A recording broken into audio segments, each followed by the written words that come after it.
Thanks for doing this again, buddy. Yeah, it's good to be back. Good to see you. Good to see you back in the country. Yeah, there was a second there where I wasn't so sure I would be back in the country.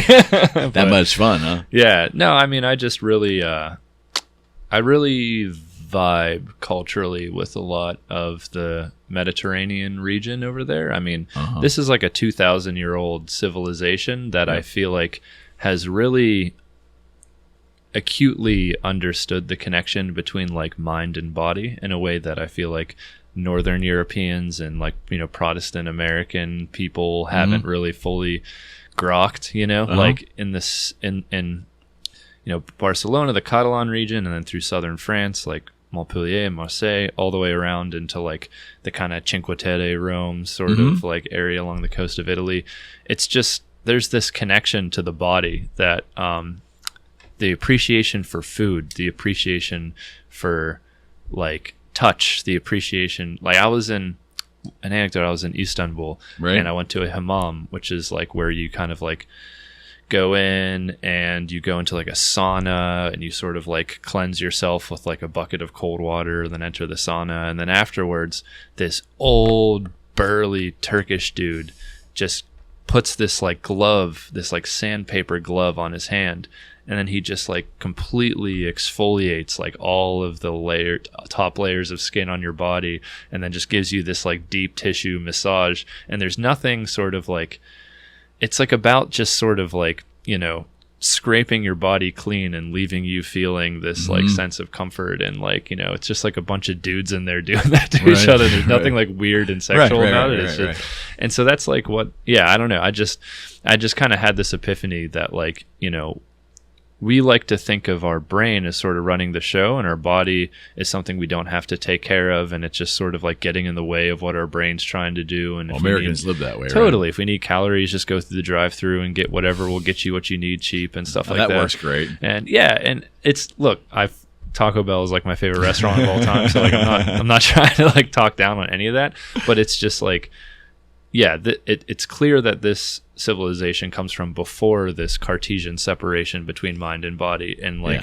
really understands that to feel good, you have to like be good and to be connected with yourself and healthy. And I mean, they have like longer lifespan. So anyways, it was just a really amazing time. I formed a collective with a bunch of Swiss architects at this like party in Switzerland that I went to. Can you define what that is? Because when I was in the musical instrument business decades ago, there was it was very popular in Europe, but also the Mediterranean area. They would form I want to say Ukraine was a country where there was collectives coming out, and meaning that they were, I understood, to be a group of people that were basically doing business together, being creative, and they were designing guitar pedals and things. Yeah. And but I never understood what the word collective meant from a European standpoint. Yeah. So I mean, like the context changes the meaning of the word, but like in my case, what this is, you know, in order to apply for, you know, calls for action and calls for proposals, and in order to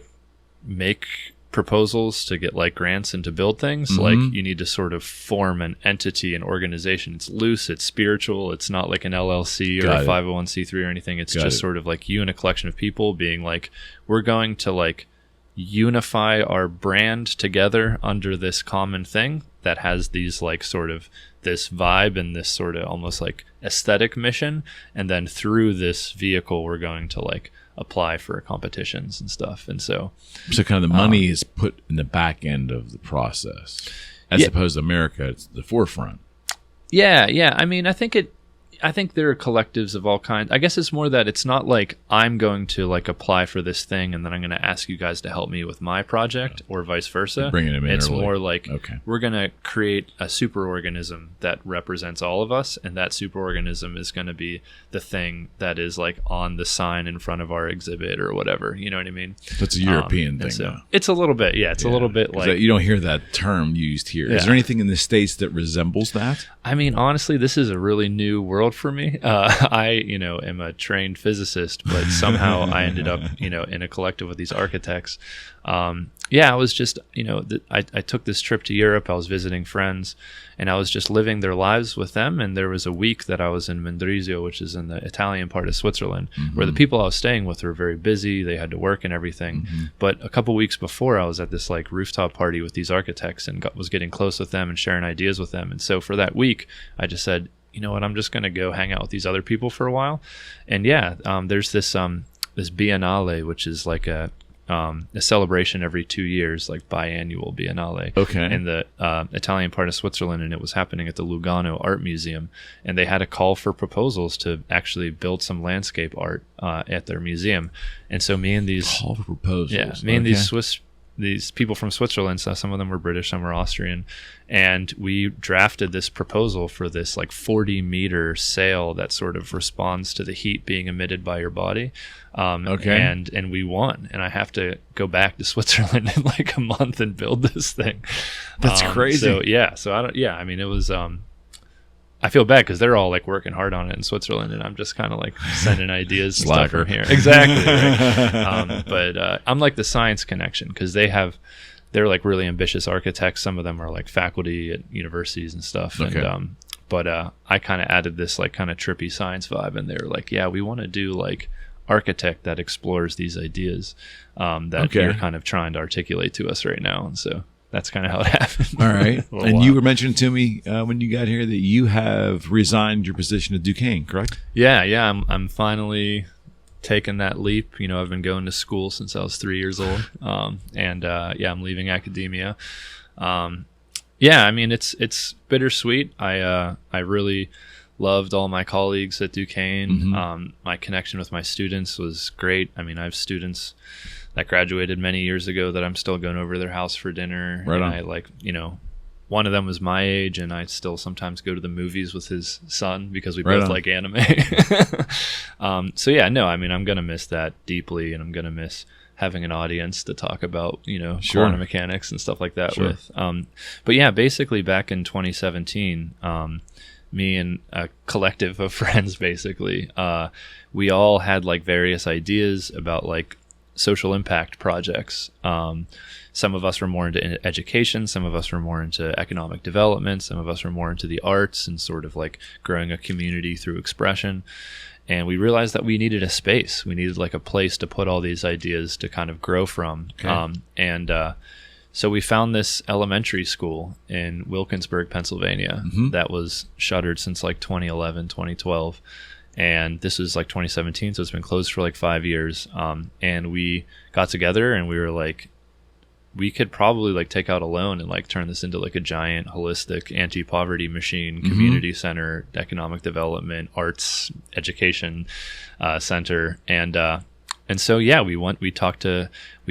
we presented to some of the local churches, to the community members, and said like, asked them like what would be the most impactful for them, and told them like where we were coming from and what we could kind of offer. And we presented to the school board and borough council and everything, and they were like, yeah, let's do it. And then we went to the bank and we're like, yeah, we need a $500,000 loan. We're a bunch of grad students, and our business model is to basically lift people out of poverty. And the bank was like, no.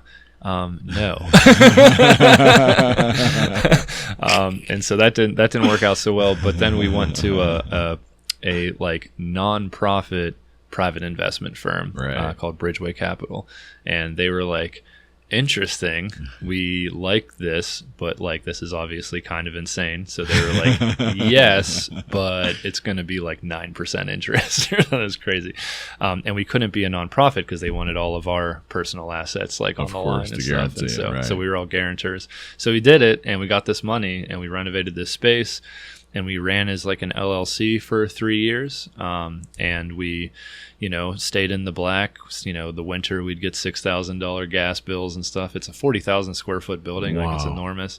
But we managed to kind of like keep our mission and our values while still partnering with like bigger nonprofits to rent out classrooms to serve the community, and made some money off like just like event rentals and things. Okay. And it helped that we had no staff. We were all just volunteers, doing this. So it wasn't any salaries. So no, we eventually got to the point where we had one salaried employee for a while, but the rest of the leadership crew and everything, we were all just doing this like 20, 30 hours a week, like for free. Wow. But then after running in the black for a few years, we went back to Bridgeway and was like, look, we can run a business. This thing is like sustainable. The value of the building has like tripled now that it's like up and running. Oh, I'm sure. And so now Bridgeway's like, all right, fine, you can refinance as a 501c3. And so once we became a nonprofit, then we could, get actual like overhead funds from like the state, from the county, from Wilkinsburg, Community Development Corporation, from RK Mellon, from the Pittsburgh Foundation. Right. So that really opened up the possibility to grow what we were doing, and for us to, instead of this being a side gig, like I was a professor at Duquesne, the other co-founders were professor at CMU, another co-founder is professor at Pitt, and so we were all just like people trying to do this on the side. But now slowly, like people have started to leave their day jobs to do this full time. It's pretty exciting. So huh? It's pretty awesome to be like, and this is something that a lot about, just like being sustained by a thing that you built and that you care about and that you're passionate about. 100%. And yeah, it's a really amazing place. Like, it's just, we kind of realized getting to know these families, and we're like really connected deeply with our community in Wilkinsburg now. I mean, like one of the youth that we started working with 4 years ago now lives with us in our house, and he's going through Resilient Coders program, trying to learn how. And so, so like we really like love our community and the people there, and you've immersed yourself in it. Yeah, and what they sort of taught. Yeah, as soon as we bought the building, I moved across the street and lived there for a year and a half just to kind of get to know people. But yeah, so like what we learned is that like poverty isn't really something that you can just sort of like take a pill a day to like be cured. Like you can't just like give them like an after school program and then like that after school program will eventually like completely transform their life. Like it's much more complicated than that. Like their parents' lives need to be transformed. Their lives need to be transformed over, a decade, and then their friends also need to be as well. And like, so that's why like our building, like in the basement, we're building out this black box theater to do all sorts of arts. We have a community room where people have like baby showers and birthday parties. The ground floor is this like massive co-working space with like seminar rooms and conference rooms where we have a program where we help like entrepreneurs in Wilkinsburg sort of build their business and become more stable. And then on like the second floor, we have a whole bunch of other nonprofits that are serving youth in after school programming and summer programming. And the third floor, we built out like a audio video production studio, a computer lab, another like teaching space. And so, yeah, it's just like we're teaching the elementary school kids, the high school kids, we're working with the adults. We have concurrent programming where it's like bring your elementary school kid in to learn about technology, and while you're here we'll teach you how to use like Gmail and like use a computer. And we're partnered with Computer Reach, where we were able to give kids computers who are part of our programming. Let me ask you something specific. Is that stuff which we would probably could put a reasonable argument together that it's so required just to function today, right? Internet connectivity, but even things like specific like Gmail and understanding what email is and how you need to have one. Is that stuff part of public school education? Do you have any idea? Because I'm so far removed from it, I just don't know. Yeah, it depends on the school. Like it's kind of informal. It's not, as far as I can tell, I'm not a public school teacher, and so probably people could talk more about like the computer literacy aspect of the standards. But like what I've learned from experience with our youth is that a lot of our youth do not get that in Wilkinsburg and in Pittsburgh public schools, that the schools that they go to. It's just not.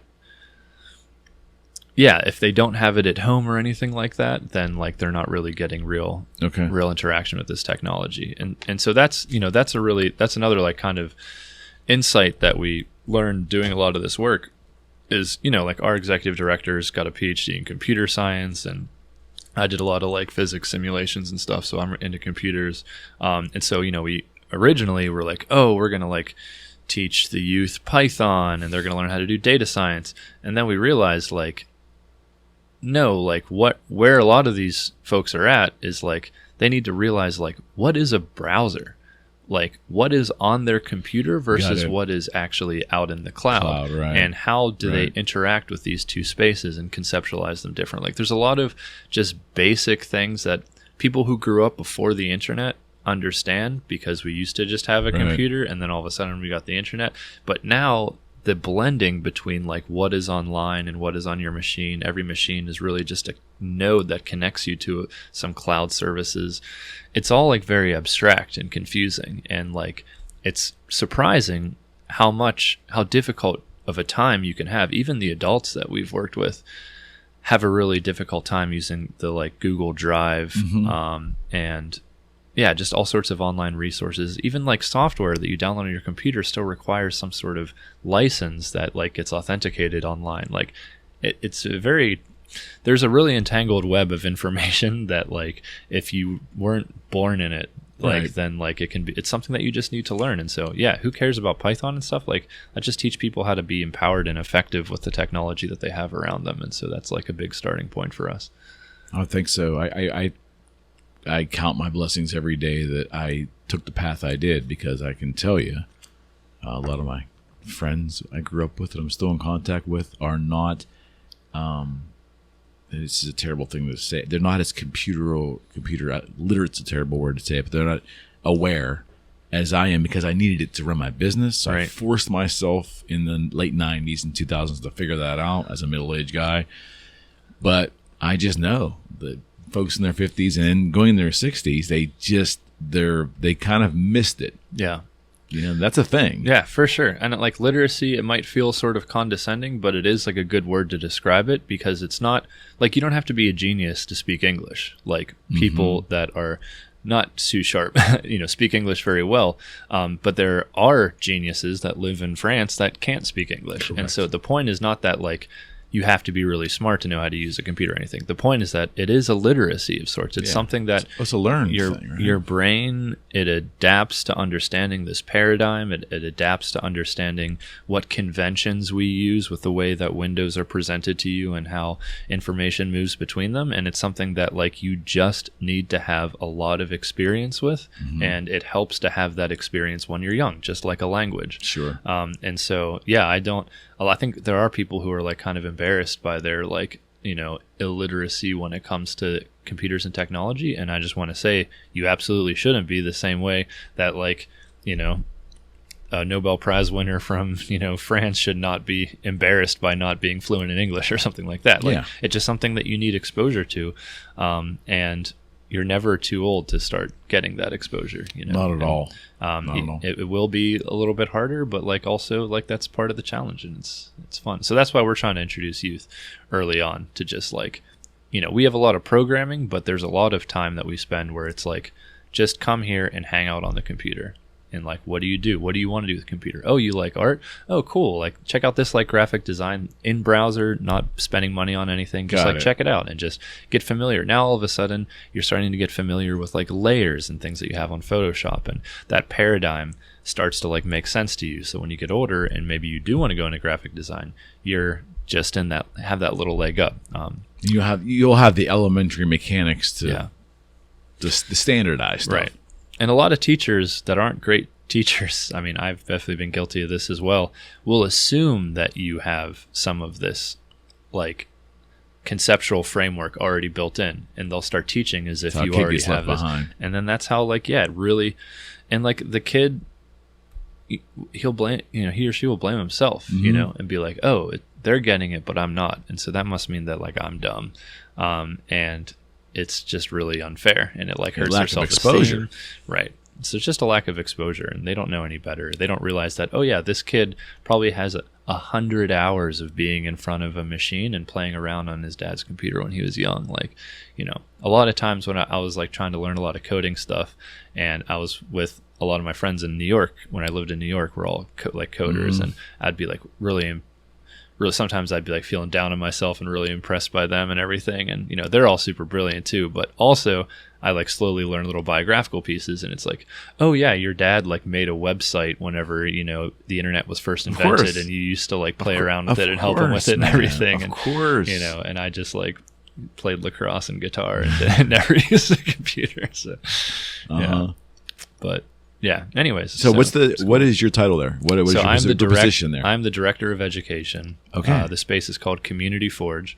Community Forge. Yeah. And we're all about sort of like breaking down silos and bringing people together. Right on. I would, want to throw out there that this upcoming Saturday, I don't know what the date is of Saturday. Do you know? 26 or something? Yeah. The show will be out before then. No, okay, cool. You. Well, if you see this episode when it first comes out, the Saturday we'll figure this out. What is today? I don't even have a date on this watch. Today's the 13th?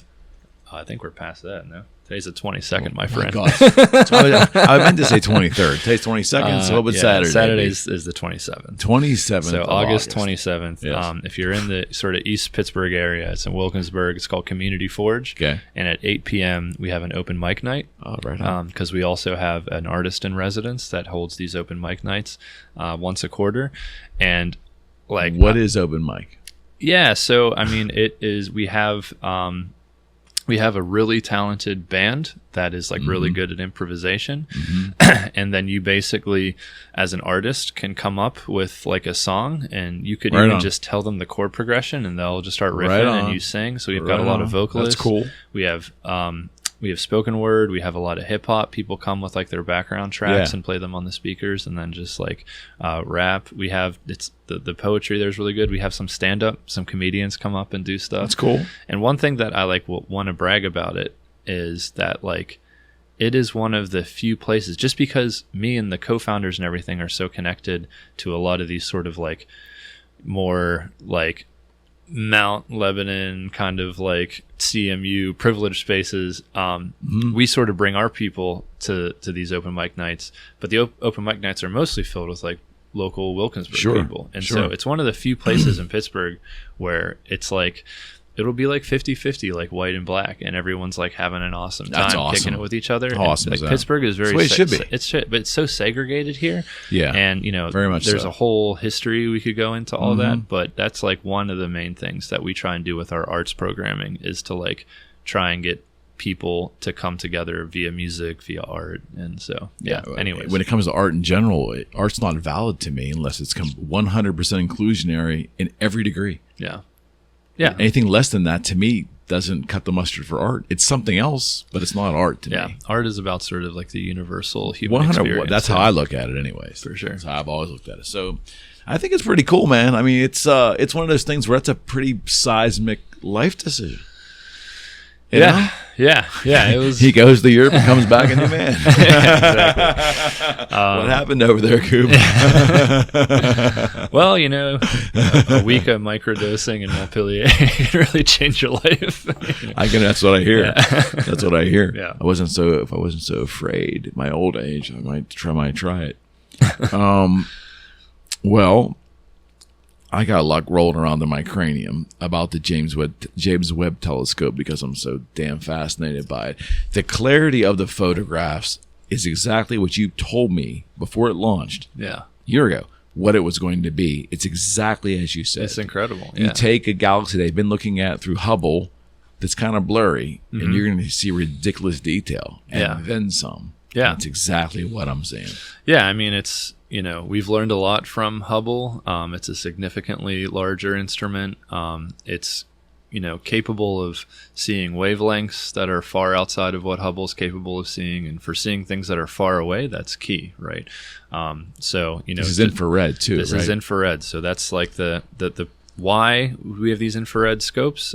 This is something we might have talked about before on the show, but it's worth kind of getting into again. Absolutely, 100%. Right? The universe, we learned, is not just some empty box that stars are moving around in, that the universe itself is an actor in this play. Like it is this like space and time itself is dynamic. It actually responds to matter inside of it. This is like Einstein's insight with general relativity in 1915. What do I mean by space and time responds? Well, just like how the surface of water can kind of fluctuate up and down, like space itself can kind of expand and contract, right? If you just run through the math and you use Einstein's very simple looking, but can be kind of complicated to solve, but he has his very simple looking Einstein field equations, which he didn't name that, by the way. Nobody names equations after themselves. But yeah, so Einstein's field equations, they just basically or an equal sign with two things, one on the left, one on the right. On the left, you just have the geometry of space-time. Okay. And on the right, you have matter and energy. Okay. And then, you know, that tells you whenever you change the content of matter and energy, how will the content of the geometry of space-time react to that? And vice versa. Whenever you have some geometry of space-time, you know, does the Earth go around in an orbit, or like what does it do, right? And so if you just plug in matter and energy, that's just like a hot, dense, homogeneous, isotropic state. You plug that into the equation, what you just get is this expansion. You get that the universe expands, like kind of like a 4-dimensional balloon, right? It's not a 2-dimensional surface, nor is it 3-dimensional space. It's literally space and time that's expanding. So what does this expansion do to things that are wiggling within it, like an electromagnetic wave? It causes those wiggles to stretch out.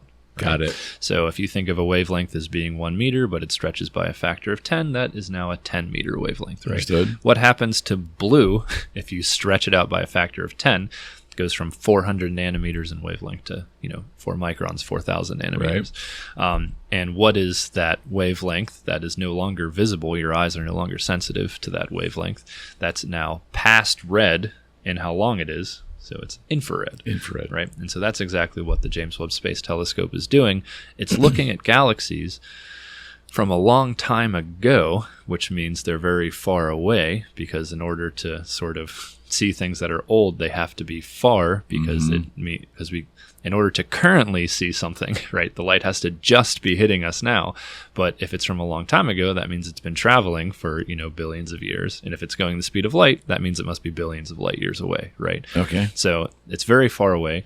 It experienced this expansion over billions of years, and so all that light is going to be redshifted. It's going to be more in the infrared. And so that's why we built the James Webb Space Telescope the way we did. It's a pain in the ass to make a deep infrared telescope.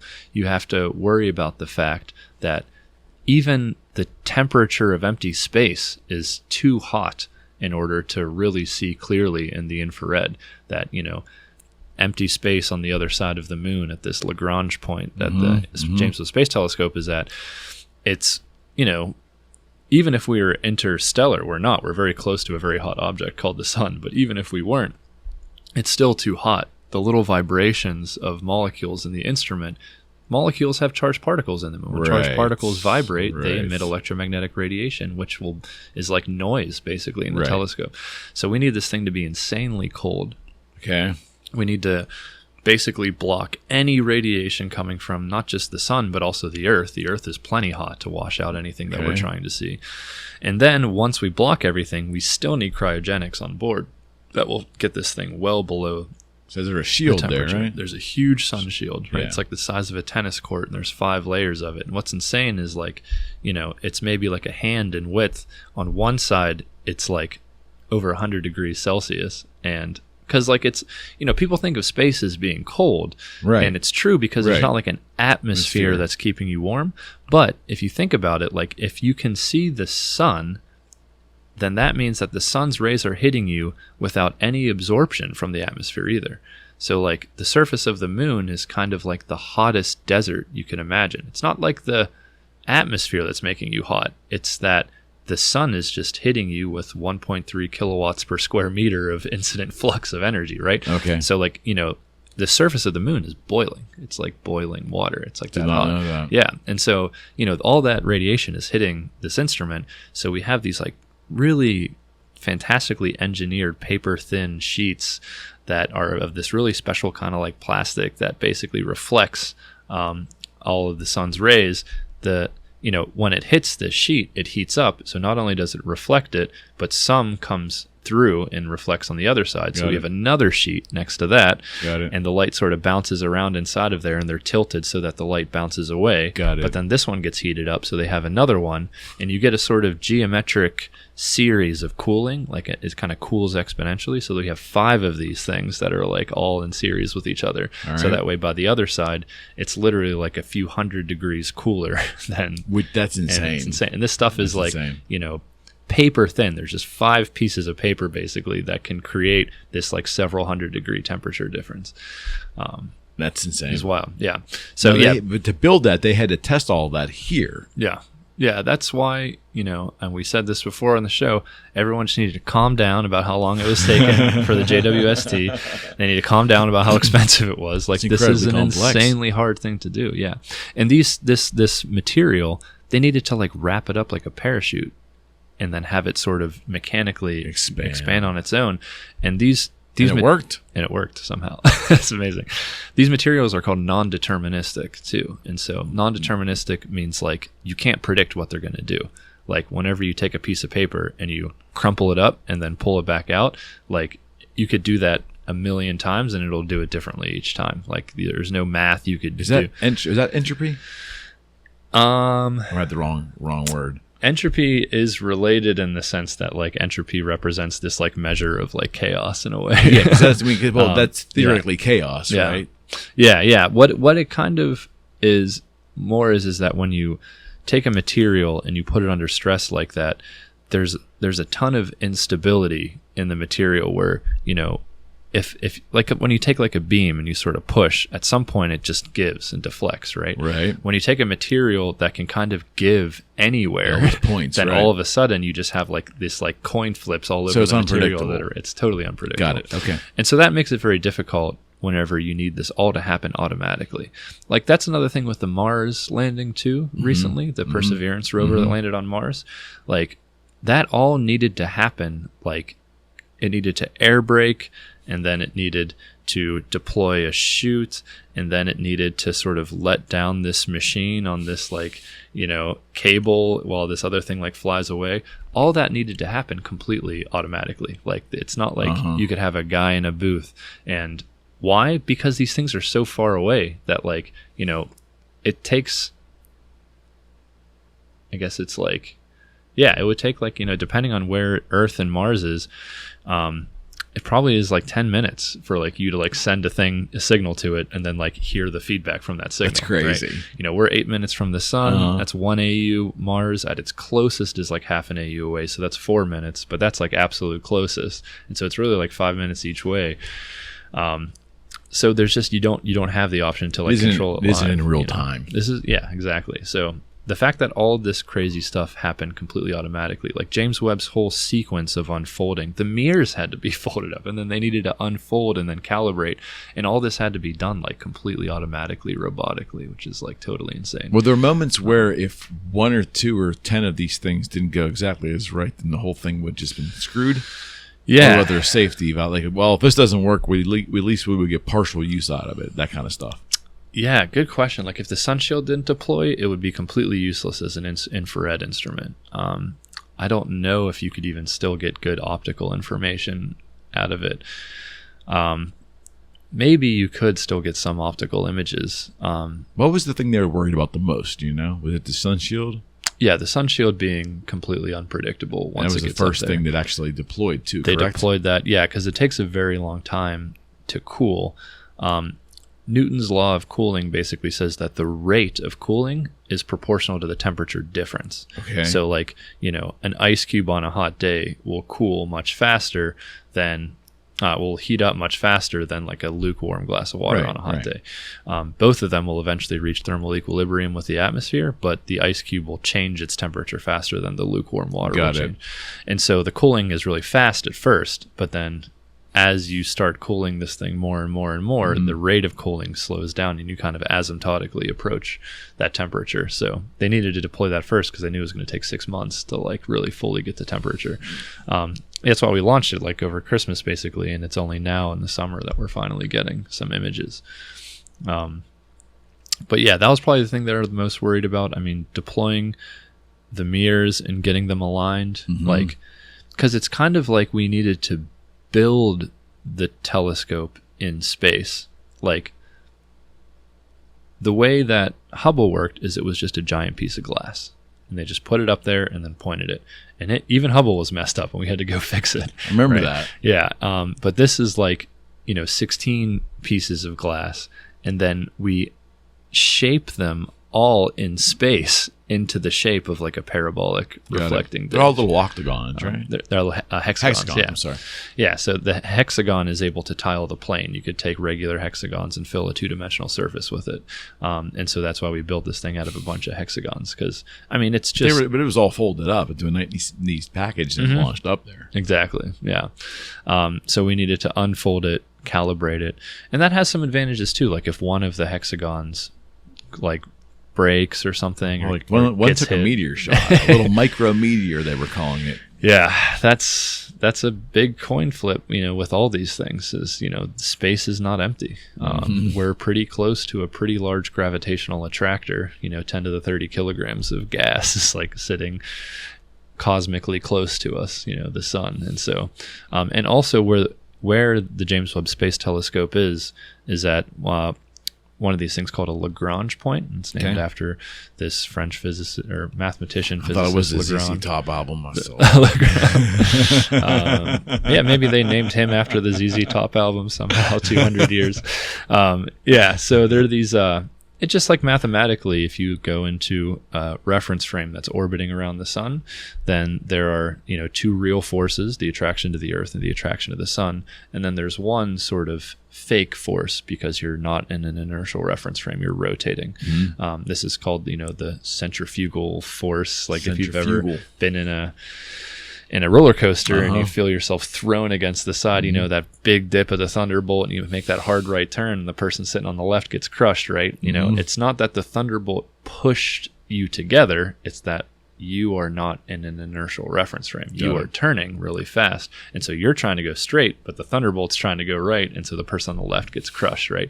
So you can go into a turning frame of the Earth going around the sun, and you get a sort of centrifugal force that throws you outwards. So what that means is that there's a point where the sun and the Earth are aligned, and you are on the other side of the Earth, and the sun and the Earth are pulling you inwards, and that centrifugal force is pulling you outwards, and those things balance. Got it. And that's exactly what the James Webb Space Telescope is. And it's a very useful point because the sun and the Earth will always be collinear in line with each other. And so you can put that sun shield on one side and just hold it there. Got it. And you'll be blocking the radiation from both the sun and the Earth. Got it. So it's kind of unintuitive because in your head... Really, it's the only way this could work, right? Yeah, I mean, we have put infrared telescopes at other points in the orbit. It just needs to have a very substantial shield that kind of blocks both the sun and the Earth, and they're just not as sensitive. Like, you need L2 is what it's called because there's 5, L1, L2, L3. L1 is sort of like in between the Earth and the sun. L2 is on the other side of the Earth. L3 is all the way on the other side of both. And L4 and L5 are really interesting. They make like an equilateral triangle. You have like the sun, the Earth, and then if you think of that as the base of an equilateral triangle, L4 and L5 are at these points up here. So like they make this one AU equilateral triangle. And L4 and L5 are really nice. We have instruments there too because they're stable. They're like being at the bottom of a hill, where even if you get perturbed a little bit, you'll still stay at the bottom. Got it. L2 is like being at the top of a hill. And so it's an equilibrium point. There are no forces, but as soon as you start moving in one direction, you start drifting. So it actually is in an orbit that's sort of using fuel to kind of stay in a little circular orbit in this like unstable equilibrium point. So stuff can't stay there forever, basically. That's why, JWST will not be like Hubble in that like Hubble in principle could keep working forever. Things will degrade over time. But Hubble, even though it was only supposed to last for a few years, is still giving us information today. JWST is a little different situation. Like it has a finite lifespan based off of what is it generally? What are they estimating? Originally, I think the mission was like 5 years or something, but the Europeans did such a good job with the launch that they have more fuel than they thought they were going to have. And so they can stay in this unstable orbit for longer. And so I think we could potentially get like maybe 10 years or something out of it, which would be cool. And when it no longer is functional, it'll just be out there. Where will it go? Great question. Yeah. What happens to Space it if it junk. falls? Yeah. I mean, does it? Yeah, but There's a lot of stuff out there. I'm sure there is. Yeah. I wonder if it's, I guess if it's depending on, I don't know if it's able to be predicted, but I would guess in principle it would probably enter into some sort of like chaotic orbit around the Earth and the Sun. It could sort of drift away from the Earth-Sun system. I'm sure they thought about that, right? Yeah, I mean, you would think, anyways. I mean, like it's big, but like not big in terms of space. Like a lot of people are worried about this Kessler Syndrome thing. Have you heard of this? Is this where it's going to fall on us? Well, it could, even if it fell on us, it's not really big enough to do. Okay, well, what's the Kessler Syndrome? Kessler Syndrome is that, if you fill Earth with too much space debris, Earth's orbits, like the low Earth orbits with too much debris, then we'll essentially trap ourselves on Earth. Like we won't be able to launch a spaceship out of Earth because there's so much debris.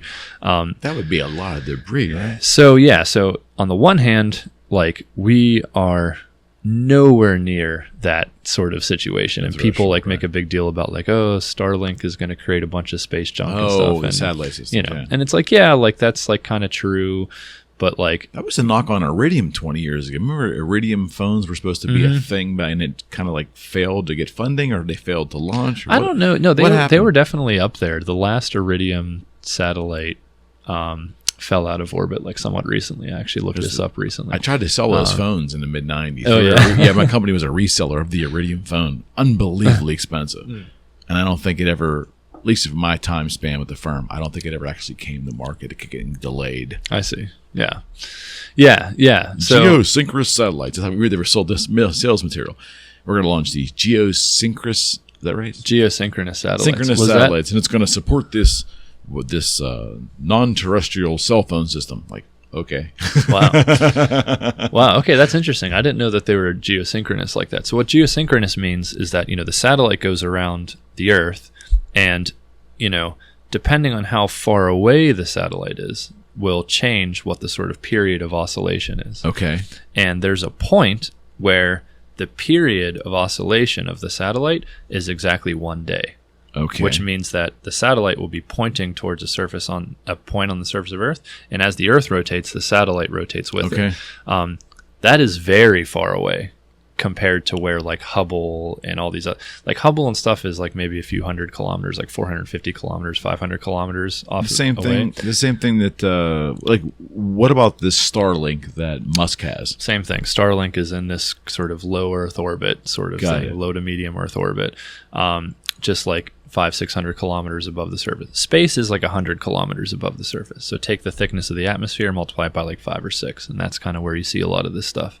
Geosynchronous orbit, I don't remember exactly, but I think it's like 20,000 kilometers or something. Damn. It's like really far away. Holy smokes. So Starlink will not be in this geosynchronous regime, just because the thing that is like interesting about Starlink is that it could potentially be faster than any other internet. And the reason is because light literally just travels faster in a vacuum than it does in glass. So even if you had fiber optic, glass has what's called an index of refraction. And what an index of refraction is it's essentially how much does light slow down as it propagates through you. And that index of refraction causes things to bend. That's why when we kind of like have a prism, it causes light to bend. And no matter what, if you just took a fiber optic cable and plugged it into your computer and had that same cable go in a straight line all the way to London, and you plugged it into a computer there, that light would still take longer to go from your computer to London than it would to go up to a Starlink satellite, go across in space, and then come back down. That's fascinating. So but if it was geosynchronous, that would not be the case. That'd be too far to go. Got it. But anyways, Kessler Syndrome is this idea that if you had too much of it, you could like fill space with it. But you have to think about like, okay, even if there's like 1,000 satellites or 100,000 satellites, what if there were only 100,000 people on Earth? And what if those people were spread uniformly over Earth? And what if all of Earth was a parking lot and there wasn't like any oceans or anything, right? Like how dispersed would you ever like run into somebody? It's kind of a ridiculous argument. You know what I mean? So, but where it kind of gets interesting is you can have these like cascading events where like if a satellite exploded and its debris spread out, like so now one satellite becomes 100,000 pieces of debris, and if one of those pieces of debris hits another satellite, which these things are going like 8,000 meters per second, so like, which is like 16,000 miles an hour, then that could blow off another 5,000 pieces of debris. And those 5,000 pieces of debris, chain reaction, you get essentially like what you know, the same way you imagine like a nuclear chain reaction of nuclei cracking into pieces and neutrons flying everywhere. You could get the same thing with satellites, and then all of a sudden you have this like very fine but very dangerous debris field. And so that's what people are kind of worried about. That's why like whenever India was testing, it was just a sort of macho show of force thing. They just blew up a satellite with a rocket so that they could show that they have some space capabilities. But it was super irresponsible because it was creating one of these debris fields. Luckily, it was in pretty low orbit, and so that debris decayed over about 6 months or something. But because it burned up in our atmosphere. Yeah. So that's one plus is that when you're only 500 kilometers up, there still is some atmosphere there that like will decay your orbit eventually. And so so yeah, that's like Starlink. In order to get FAA clearance to launch, they have to have a decommissioning plan where it's like, we will lower this thing down into the atmosphere at some point. And it's kind of insane that the atmosphere just completely vaporizes whatever it touches. Like it's an incinerator. Yeah, it's fortunate. But yeah, that's what, you know, whenever the friction created, like you think about driving down the highway at 70 miles an hour and you put your hand out the window, you can really feel that force on your hand. That's 70 miles an hour is like 35 meters per second. These things are going 8,000 meters per second. They're moving. So yeah, I mean, it just completely, it doesn't even melt things. It like sublimates them. It just turns them into gas, basically. Sublimation. Yeah. I haven't heard that word in a while. Yeah, it's a good one. It's one of my favorites. So this is that little bit of a right turn. We'll come back to it, but I want to ask before I forget. So I've always been an Apollo skeptic. I mean, we do UFOs shows on here, but we talk it's fodder and it's fun. We're just basically talking with folklore. But I've always been kind of a skeptic because there's all these weird things that don't seem right to me. Like Apollo, like the moon mission in the 60s? The first one. Yeah. 69. Like when the guys came home and you look at some of their interviews and what Armstrong said, and it's just things look odd. My dad actually was on the Hornet and picked up that capsule, and then the second one, was it 12 that went up? Was the next one 12? I think I guess. Historically, Apollo 11 was the first one. So yes, having that connection with my father, doing that was always kind of like kept the Apollo thing in my sphere. But like, what do you say to people that say that we would not have had the technology to go through the Van Allen belt? The radiation that's in the Van Allen belt, that in 1969 we did not have the technology to survive going through that. Yet we would have had to get to the moon. What's your thoughts on that? Yeah, I mean, I don't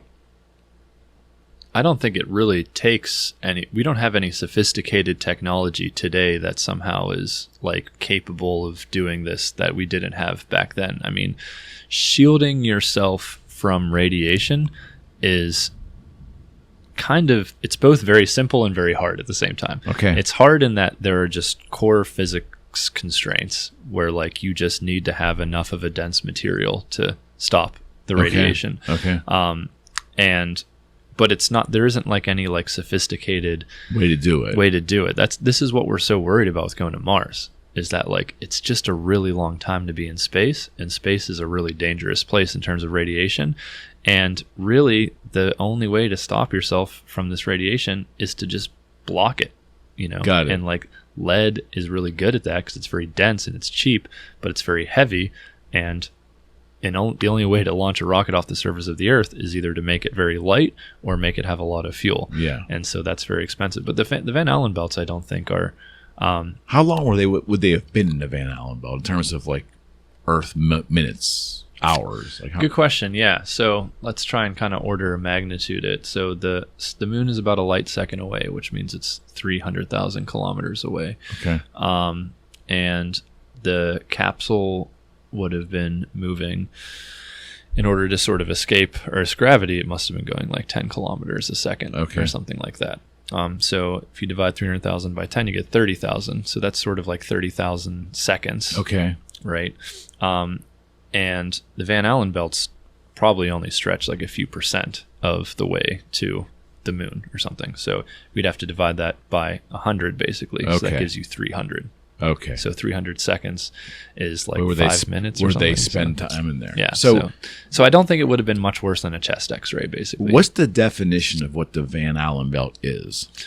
There is just our magnetic field, because we have a rotating liquid iron layer in our core. Okay. And this sort of hot, rotating, conductive material is capable of creating a very strong dipolar magnetic field, which literally means there's like a north end and a south end, and it creates a magnetic field. And this magnetic fields don't sort of like act as a shield that like bounces things off of it. What they do is particles tend to helically spiral around magnetic field lines. So instead of like things like bouncing off of our magnetic field, they basically get redirected in a sort of helical way around these magnetic field lines. The magnetic field lines sort of emanate from the North Pole and come in the South Pole, and so that means they tend to get redirected into the North and South Pole. Got it. And so all this radiation tends to just smash into the upper atmosphere in the North and South Pole. This is the Northern Lights and the Southern Lights, right? That's just ionization from all this radiation. And the Van Allen belts are this sort of, this is magnetohydrodynamics is not really my thing, but from my understanding of it, there is sort of a region in our magnetic field where there's almost like these like stable orbital patterns where like radiation can kind of like go around in a circle, and there's just like a sort of persistent zone of radiation from these, from just cosmic rays from the sun and stuff hitting into our magnetic field.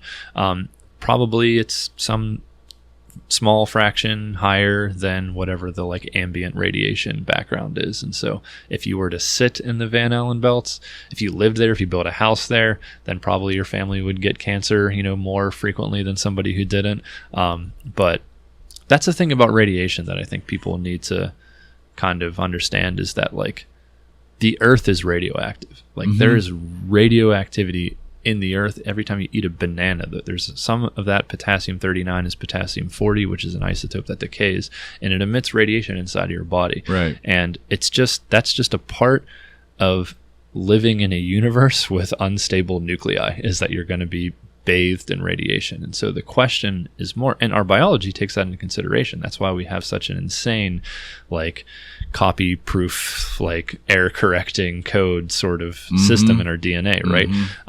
So the point is not that like, oh, there's radiation there, it's dangerous, or like, oh, there's no radiation there, it's safe. There's radiation everywhere. Right. And so the question is how much and for how long. Got it. And the effects of it are to change the statistics of some of that error correcting mechanism to go wrong. So like, if you eat a lot of bananas, then statistically you would be more likely to get cancer because there's going to be some alpha decay happening inside of your body. Are those statistics larger than you also like to go to Europe every summer and you're, 10,000 meters above the surface of the Earth, above most of our protective atmosphere. Got it. Right. And so it's all about weighing these things, like, do cell phones emit radiation and cause cancer? Yes. So does being near concrete, which has like some radioactivity in it. So does living in one part of the crust versus near one part of the Earth's crust versus another part of the Earth's crust. Radon gas, the same thing. Yeah, that's because exactly. We tested for that in my industry, and there's always the people who say, "Oh, it's bullshit," and other people are like so fanatical about it. Yeah, I mean, it's always, in all of these cases, it's in between. It's like, it's not bullshit, but it's also not like the most like you're probably more likely to get in a car accident or something, you know what I mean? Yeah. And so that's what I mean about like radiation, where it's like, yes, the Van Allen belts have radiation in them, but like the universe is radioactive, and like getting an X-ray is intentionally exposing yourself to radiation. It's not something that would have prohibited us. Not even really, no. Yeah, see. Okay. But it did statistically affect, if we had 1 million astronauts go through the Van Allen belt and back, then you could take a sort of longitudinal study of those 1 million astronauts over their life versus 1 million other people that lived similar lives, and you might be able to find some like thyroid cancer increased prevalency by a few percent. And that's what it's about. And you could say the same thing about pilots, because pilots spend a lot of their life above the atmosphere. And so they're exposed, like a transcontinental flight is like kind of similar to getting like a chest x-ray basically. Wow. So it's, that's the kind of stuff that's actually more meaningful than a lot of this like cell phones and 5G and all that sort of stuff. Yeah. It's like, it's really, being away from the protective influences of our atmosphere and also intentionally subjecting yourself to this stuff. Being next to a nuclear power plant, like none of that is even relevant on these scales at all. Only if there's a catastrophe there. Yeah, only if it's a catastrophe. Right. Yeah. Right. Yeah. Which how many times has that actually happened in modern society? Yeah, I mean, like 2 in my lifetime. Yeah, 3 Mile Island and Chernobyl. And 3 Mile Island really wasn't that big of a deal. I would say Chernobyl and maybe Fukushima. Oh, I would say it's probably because a little bigger. And that was because of the tsunami. Yeah. Okay. Tsunami. Yeah, and Chernobyl. Yeah, and Chernobyl. I don't want to like downplay Chernobyl because that was also like a very scary. There's a lot of brave people that helped sort of keep that under control. But also, like, let's keep it into perspective here. Like, I think maybe 5,000 people died at the end of the day, and there's all these numbers that are like very much not verified. Of like, well, statistically, thyroid cancer in that region of sort of northern Ukraine and southern China, maybe you could, but it's none of that has been really substantiated. Like, so again, there was a dam that broke in China from a hydroelectric power plant that killed like 250,000 people. So like, I don't even know about that. You don't know about that. Yeah, like right. 250,000 people died because of hydroelectric power, right? And like 5,000 people died because of nuclear power. And it's just like, even if you take the worst estimate of Chernobyl, it's not 250,000 people. Now, don't get me wrong. We basically like nuked a part of our planet that like we can't really like safely live in for 1,000 years. It's not a good situation. I'm not trying to say that Chernobyl's no big deal, but I think just a lot of people, like, radiation is just connected to Hiroshima. It's connected to all these things that people really get triggered by the it's concept invisible of it. and it's there, and Yeah. it could give you give you cancer. It can get inside of your body without you even noticing it. Yeah. So I think it's like, it doesn't take much to shield radiation. Like, the control rods that are in these pools, you can swim in that pool while the nuclear reactor is running. That's crazy. Like, just the water between you swimming on the top of the pool and where the control rods are will 100% like shield you from that radiation. Okay. So it's really not that bad. What's bad about it is just that, like, it's just dangerous for a really long time. And so people's imaginations run wild. Got it. And they're just like, wait a second. Yes, okay, I know it's perfectly safe if you put these barrels in a mountain or whatever, but what if there's an earthquake? And then the earthquake collapses the mountain crushes the barrels, and the barrels seep into the ground. To death, and then it's like, oh yeah, but then if it kind of crushes into the ground, and then that earthquake caused a rupture in the impermeable layer between our water table and where this mountain was, and all of a sudden that stuff leaks into the water table, and then all of a sudden the Mississippi River for 10,000 years is like filled with radiation. And it's like, okay, yeah, or an astronaut or an asteroid comes and just like kills all of us. I don't know. Like, there's, I think it's good to be cautious about this kind of stuff. Yeah. And I'm excited about like fusion energy because it doesn't have a lot of these problems. But I think like the fact that we're looking for a sort of base, stable kind of power that's not intermittent like wind or solar, and we need that in order to kind of wean ourselves off fossil fuels. No question. Like, that's where we're ignoring nuclear. That's public perception. And nuclear has its problems where it takes a long time to build. It's very expensive, but I think a lot of that expense comes from the regulatory environment. Mm-hmm. It also just comes from because of the fact that like it's like kind of taboo and people don't want it near them and stuff. We just haven't built up efficiencies within the nuclear industry. We were on track to do that before 3 Mile Island and then in Chernobyl and stuff. And so without getting into the ridiculous war that's happening over there now, but what's in the news right now is that Russia was trying to blow up the nuclear power plant over there, right? So Zaporizhzhia or whatever it's called. Yeah. So what are we looking at there in terms of why is that scary? Because they could blow up and that radiation could then enter into the atmosphere? Yeah, so that's something that is like a real risk with nuclear reactors is like, what if that nuclear reactor became a military base for whatever reason? And then what if that military base was subject to like rocket attacks? And the engineers do a pretty good job at building very safe systems, but like it can only be so safe. If it's getting hit by like, whatever rockets from planes and from ground artillery, like eventually like that could be really dangerous. The argument doesn't make any sense though, because correct me if I'm wrong, if there was if the site was compromised and radiation got into the atmosphere, it would then go with the trade winds and blow toward Russia, the way we're sitting geographically. Am I right?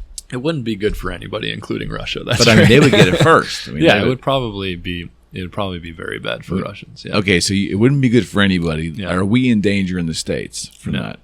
No, but I mean, I guess it depended on the scale. Like if Russia nuked the power plant or something like that, then like maybe that could actually kick it up into the stratosphere and things like that, and then it just is going to go everywhere. But again, I think that is not a situation that makes sense for anybody. Russia's doing a lot of stuff that doesn't make sense for Russia, so I don't want to discount the fact that but like I mean it is scary, and it is a legitimate argument against nuclear, that it's like, hey, you can make all these safety precautions, but like once you're in the middle of a war zone, like who knows what could happen. And so I do think that that's reason to be like, places that have like a lot of conflicts and stuff maybe should not be making nuclear reactors and things. But then who gets to decide who gets to make nuclear reactors? It's non-trivial, and it is like a dangerous thing. Like the amount of, you might think like, okay, but like we did nuclear tests and stuff where we were blowing up nuclear bombs, thousands of them or whatever. So why wasn't that a problem? When a nuclear bomb explodes, it converts a small fraction of like a baseball worth of material into like energy. And so, yes, nuclear explosions are radioactive, but like over 1 million people live in Hiroshima now. Like that city was like leveled, but it's now people live there and it's fine.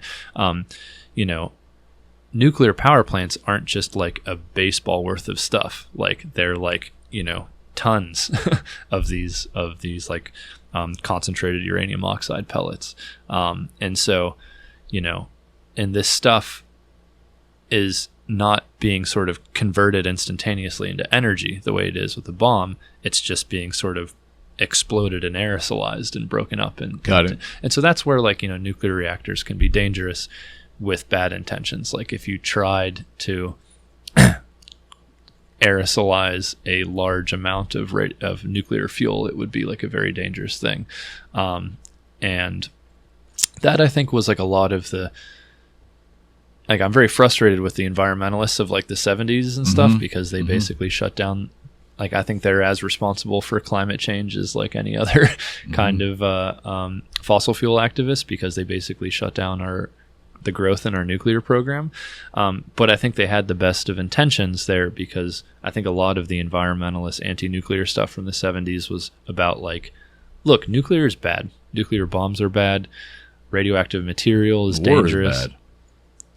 Yeah. War is bad generally, and I think that we just sort of got carried away with like how scary nuclear was and wanted to shut it down. But this is a case for them. This is a case where they're right, where it's like, okay, like maybe nuclear power plants are super safe, but no one is safe whenever you have two nations of dozens of millions of people like clashing against each other. Well, the argument can be made that there's no war is safe. I mean, when you have 5 or 7 nations that have nuclear bombs, and that's where, it's a goofy topic, but that's what I scratch my head, because it's a really funny thing to stand way back and look at it from afar and say, you both have the ability to win, whatever that means, instantly, but you're fighting it out in a conventional way for what reason exactly? You see what I mean? Like if you have the weight, like because Russia could destroy Ukraine, because of the nuclear armament, right? Yeah, but they don't, because it's the consequences of that. So now they're fighting in a lesser way, or standing back from it and looking at it from afar, it's like this why we're fighting wars in 2023 is nuts to me. With human beings and like conventional weapons. It doesn't make any sense from a science standpoint. It can't make any sense. You're a guy of science. Does it make sense to you? That's a big question. Does sort of like use it, geopolitics and force and sort of nationalism and all that stuff. Like, yeah, it's crazy. I mean, but no, I definitely agree that if you would have, went back into like the 15th century or something and explained the current situation today to like a, king or general or something, they'd be like, what the like that? like, so wait a second. The reason why the two most powerful empires in the world are not fighting each other is because they each have a button that could destroy all of humanity. So instead, they're fighting each other through making other people fight each other. And it's just sort of proxies. Like, it's this proxy. It's almost like a board game with like other people's lives. It's like Risk. Exactly. It's like the board game Risk. And it's like, it's just so effed up. And it's such a weird, like the fact that, I don't know, like the U.S. probably would have went to war with Russia if it wasn't for nuclear weapons. Mm-hmm. But is that a win in the category of nuclear weapons? The fact that this mutually assured destruction doctrine just hangs over our head at all times, like, and it's been that way for decades now. Yeah, for a long time. But the argument can be made from the war hawks. They'll think that that keeps the peace. We all have the big stick, and that doctrine is what's keeping the peace. It's objectively that's kind of true. Yeah, it's kind of hard to argue that. That like, yeah, there hasn't been a war between nuclear armed parties in any sort of direct conflict sense. All there is Russia going into Afghanistan, us arming the Mujahideen against the Russians, and then like we fight with our proxies. Exactly. And over what? Over philosophy, or like I guess over there it's a land thing for them, but it's there's ideology, there's history. I mean, like, this is something that I spent a lot of the summer with Ukrainian refugees, actually. My friend who I stayed with, and I was in southern France in Montpellier for almost a month. Okay. And she invited these Ukrainian refugees to come and like stay in her house with her. And so I stayed with them. Okay. And so it was really interesting, just sort of like... Well, what's your takeaway? Yeah, I mean, my takeaway from spending time with them, and the other half of the summer I was with these Romanians who are Eastern Europeans and lived under communism and everything. And something that I want to like shout out to everyone out there is to just try not to take a completely American-centric view of the whole conflict. Like, we tend, whenever we think about the Ukrainian conflict, to be like, NATO versus Russia. Russia is geopolitically anxious about being surrounded by like American allies, and so they're trying to like exert some sort of influence to like keep their sort of like historical importance in the region, and that like Ukraine is caught in the middle of this battle between US and Russia, and US is using Ukraine as sort of like a proxy. Like that, there is a sort of interpretation of that which makes sense, and that's certainly sort of European American sort of State Department and the chess game they're playing. But at the end of the day, there's also just like people in Eastern Europe that like are living their lives, and like, NATO didn't expand into the Baltic states. The Baltic states wanted to be a part of the free Western democratic world, and they begged to join NATO. American influence isn't manipulating Ukraine against Russia. Ukrainians want to be like Europeans, and they want to have like a stable life where they're not just like, they don't want to live the way that the sort of Russian political mafioso state sort of lives. And so, Ukrainians are fighting for Ukrainians. They're not fighting for NATO. They're not fighting for America.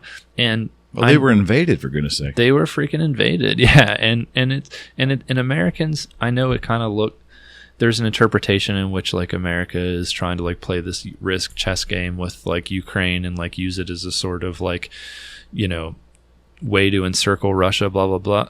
There's also just like Ukrainians dying and wanting to be a part of a free democratic state. And there is an interpretation that's not so cynical, which is that what do you do whenever you're like a world superpower and you hear calls from the Ukrainian president constantly to be like, please help us? Like, you want to help them. And like, you can have whatever cynical interpretation of American imperialism you want.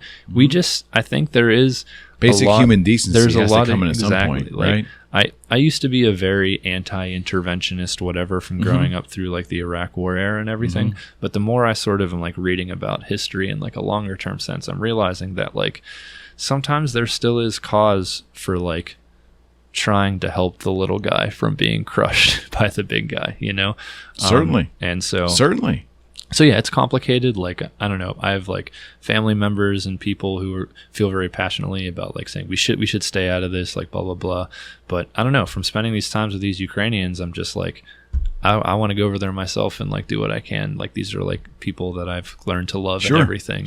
And a lot of the Russian narrative about NATO and stuff is literally just propaganda. Sure it is. That like at the end of the day, they just want to restore the former glory of the Russian Empire and erase the culture. You kind of have a Ukrainians. madman at the helm right now. It's one man's weird vision. Yeah, and if anyone has a different vision, then they get knocked off the list. Right? What does that sound like? You can go back. I mean, it's history just repeating itself again. It isn't always identical, but there's tells. There's definitely tells. Yeah, it's just hard to imagine in 2022 that that's a thing. That like, you know, like even conventional warfare is a thing in 2022. That's hard to imagine for me. Like we have tanks and we're blowing each other's tanks up. Like in 2022, okay. Yeah. I mean, no, I understand. It just I think the other thing, Coop, is that we're seeing it all in HD now and instantaneously, which that will shape public opinion. Yeah, I mean, soldiers are able to take like TikTok videos of them like hitting tanks with javelins and like, no, it's definitely a crazy. It's crazy. If Vietnam would have been fought with that kind of technology, we probably wouldn't have been over there so damn long. No, we would not have been. Yeah, no, I completely agree with that. And so in that sense, I think it's a good thing because it's not letting war like hide behind some like ideological framework or something. It's sort of like bringing out and being like, this is what it looks like. This is what it feels like. It can be used also as a propaganda tool to like pump people up in a way. But it can also show the humanity of it.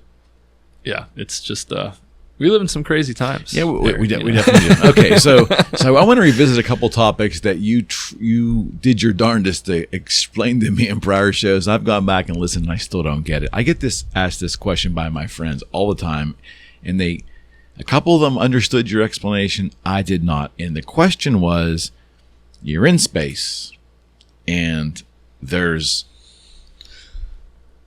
no up or down. There's no left or right.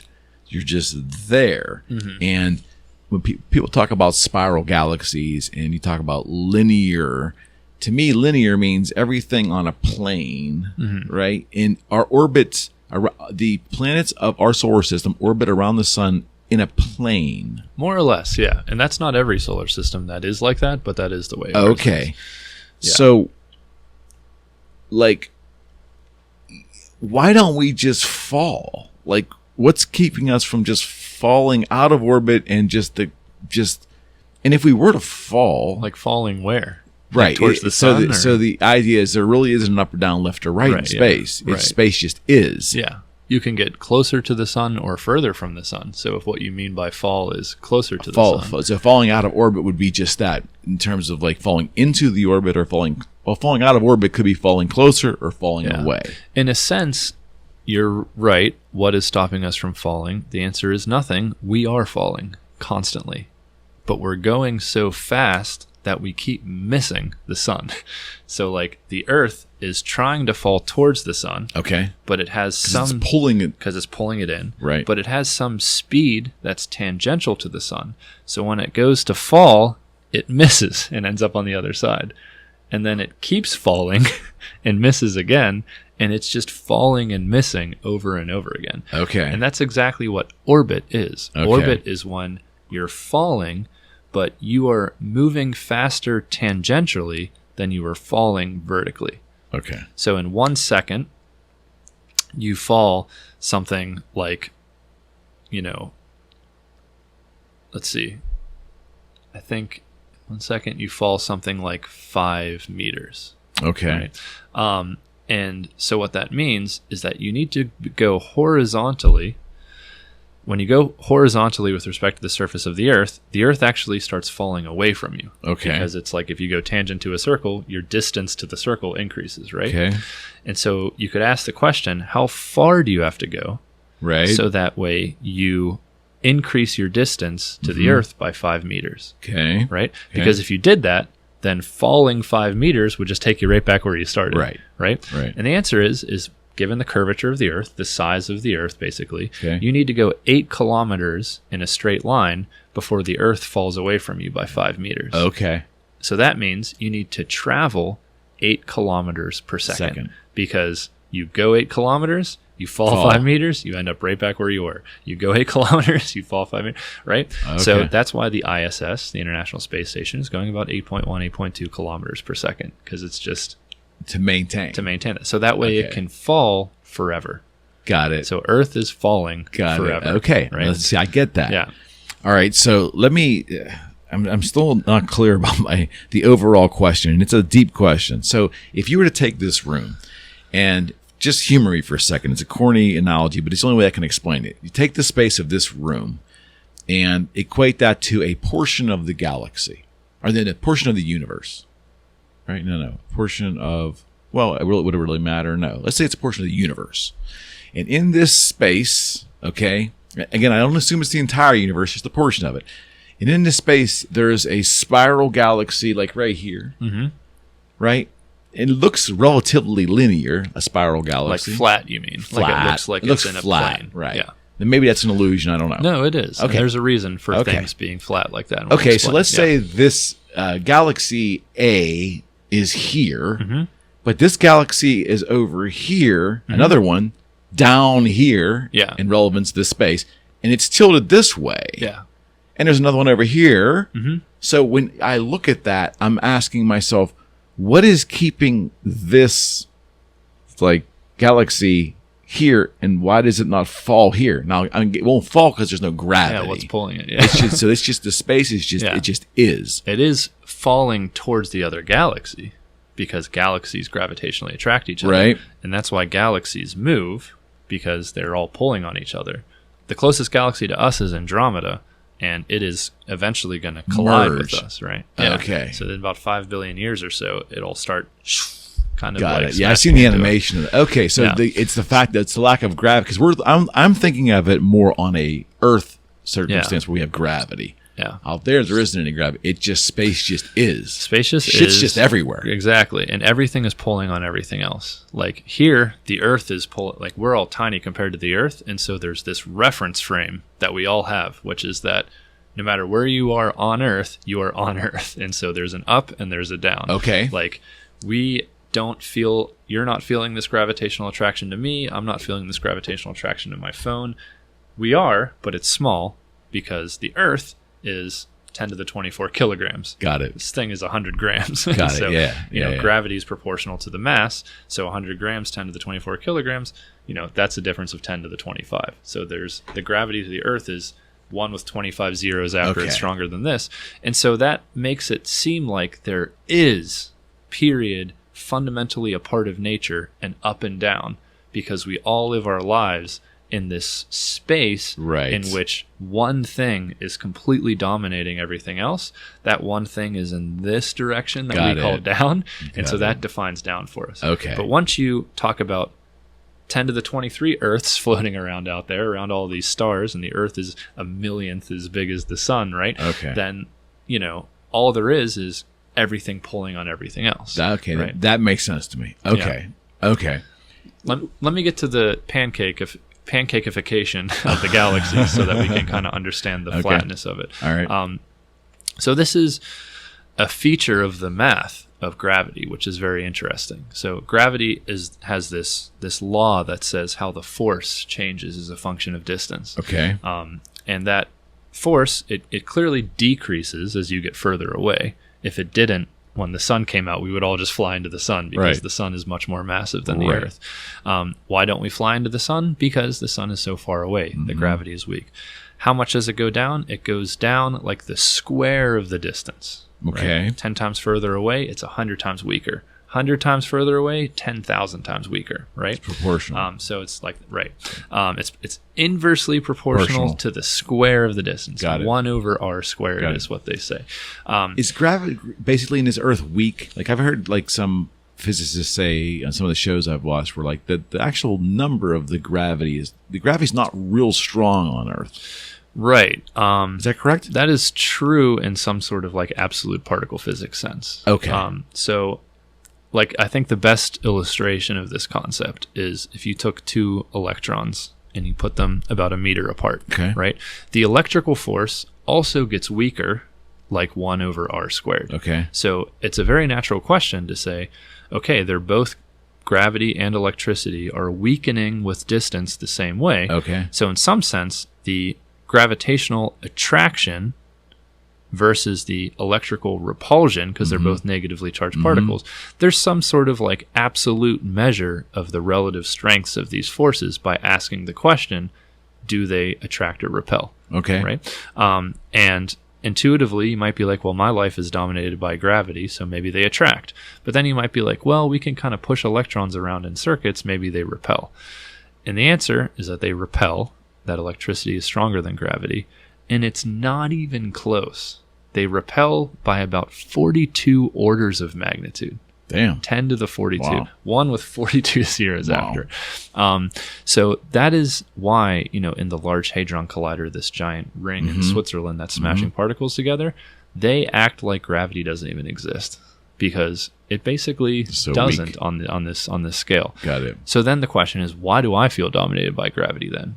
And the answer is because there's no negative gravity. There's only attractive gravity, right? There's no repulsive gravity. And so if there was, you'd be floating. Exactly. And so, like, if there was, you could shield it, you could, conduct gravity in different ways. But so what that means is, like, yes, that proton in the floor, I'm very weakly attracted to. And the proton next to that, I'm very weakly attracted to that. And the proton next to that, blah, blah, blah. Well, how many protons are on Earth? Got it. Right. And the answer is, well, if it's 10 to the 24 kilograms, which is 10 to the 27 grams, and each gram has 10 to the 23 particles, that's 10 to the 50, right? Right. 10 to the 50 is bigger than 10 to the 42, right? It's bigger by about 100 million. So what that means is, even this insanely small force, if it all adds, it just keeps adding. Right. It's quantity. Exactly. Yeah. It's proportional to the number, and the number just gets really big. So that's why, like, you get dominated by this really weak force, is because nothing is subtracting it. Like in your hand, you have positive and negative particles. Okay. In your left hand, your right hand, you have positive and negative particles. Another sort of fun thought experiment, I think Feynman brought this up in a talk one time, is, let's just say you took 10% of the electrons in your left hand. Okay. And then you put them in your right hand.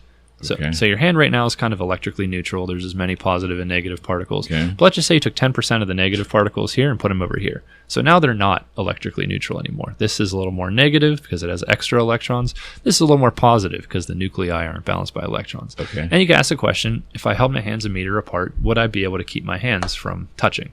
Like, would I be strong enough? Would I be strong enough to do that?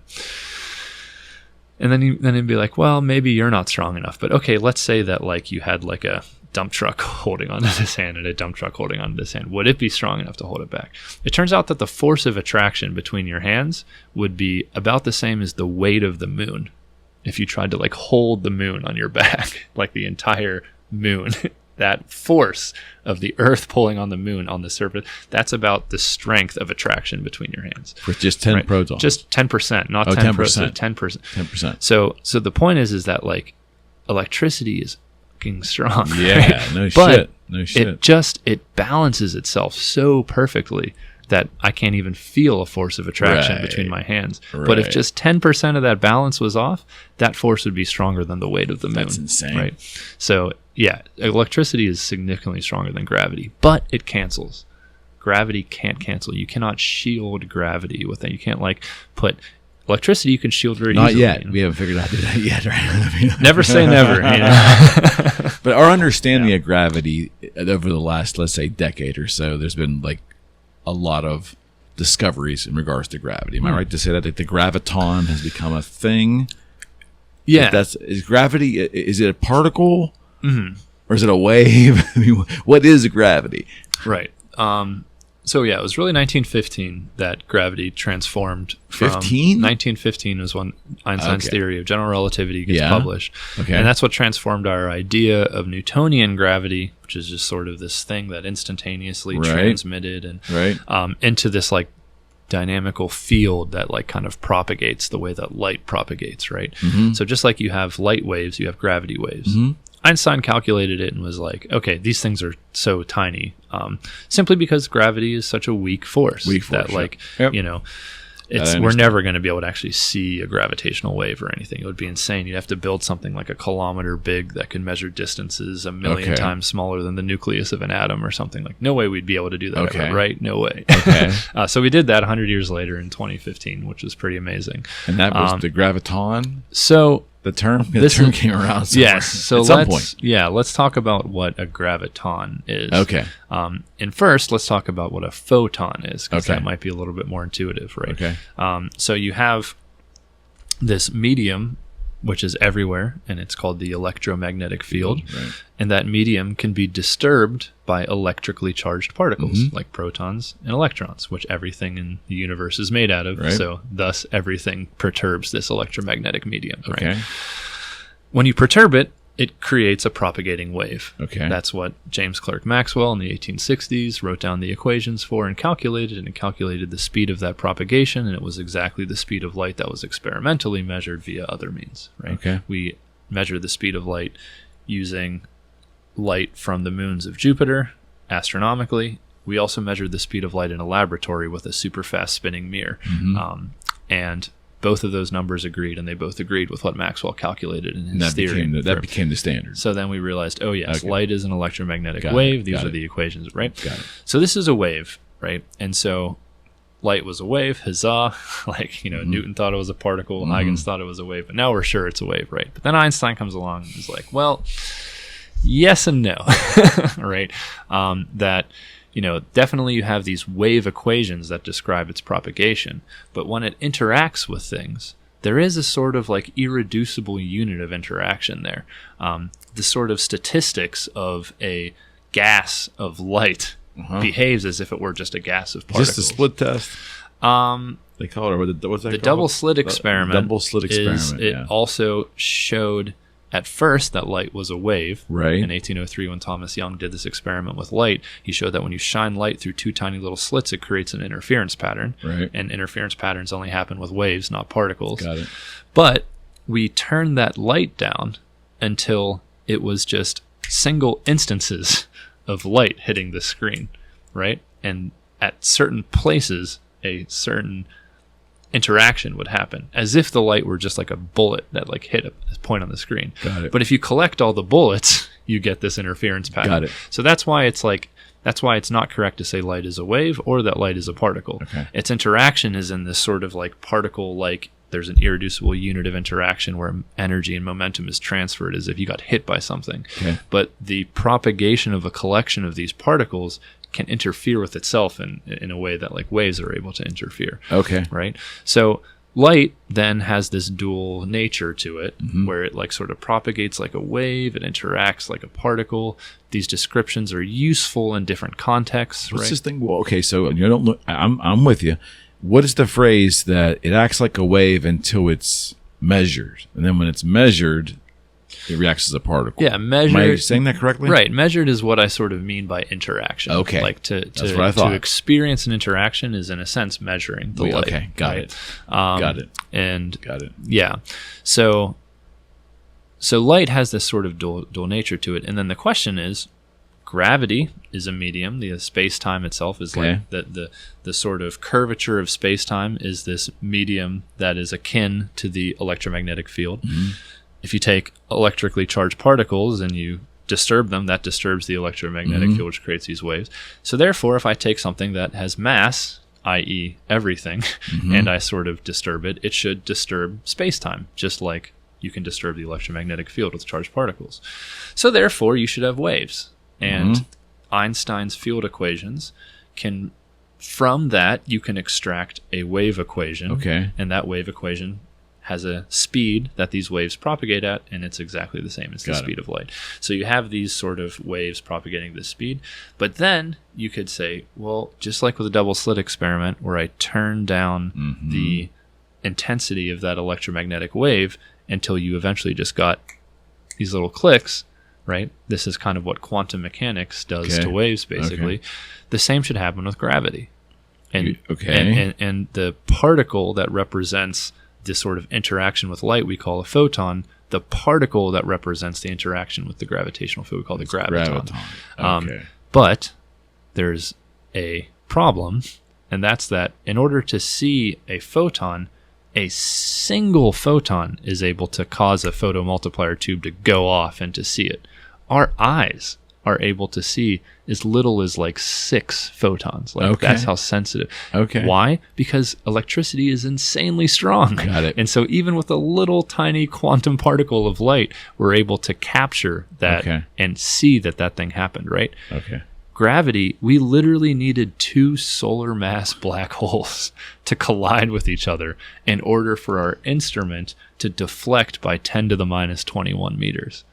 Right. So it's so weak then. It's so insanely weak that we needed the most violent cataclysmic event in all of the universe's history to make the most sensitive instrument ever built by humans make the tiniest signal ever recorded by, you know what I mean? So to identify an actual graviton. So, but that's what I mean. It's not a graviton. It's like we need like 10 to the 60 gravitons just to make our instrument do this. Wow. Right. Okay. And so that's why we haven't seen a graviton, and I know Einstein made this prediction and he was wrong, but I'm going to make this prediction again, and I hope that I am wrong. We're never going to see a graviton. Gravity is just too weak to do the same thing with that you could do with light, right? Because we know that the gravitational field exists, and because we verified that propagating gravitational waves exist, it would be very strange if gravity doesn't have some sort of graviton per se, something like that, right? But there are people who think that gravity is just totally fundamentally left field different than all of our understanding of particle physics and everything. And once you get down to that level of individual gravitational particles, you no longer are even operating in the space of conventional quantum mechanics and conventional relativity. Like there's just something else. Like is it new physics? Yeah, it's made of these tiny oscillating strings, or it's the fabric of space-time is this sort of like foam that, like, you know, so there's just like all sorts of ideas out there. But to a first approximation, thinking of gravitational waves as a collection of gravitational particles, you can do the same math as you did with the electric field. And so it's useful to think about gravitons, even if they're just a sort of mathematical representation of the gravitational field. Like the gravitons exist, quote unquote, in a sort of mathematical sense, simply because we believe that quantum mechanics exists and we believe that gravity is a wave. And so therefore you can do this, you can take that wave and think of it as a statistical ensemble of particles, and that these particles interact quantum mechanically, and so they have to interact in some irreducible unit, the way that quantum mechanics quantizes interactions. Instead of there being a continuum of possibilities, it causes these discrete quantum jumps. That reality sort of like snaps into place, and snapping into place is like that interaction being quantized. And so light causes like in a specific place at a specific time, it exerts a specific amount of momentum. So we assume that the same is true for gravity, but we can't test it the way that we can test it with light, because it's just too weak. Okay.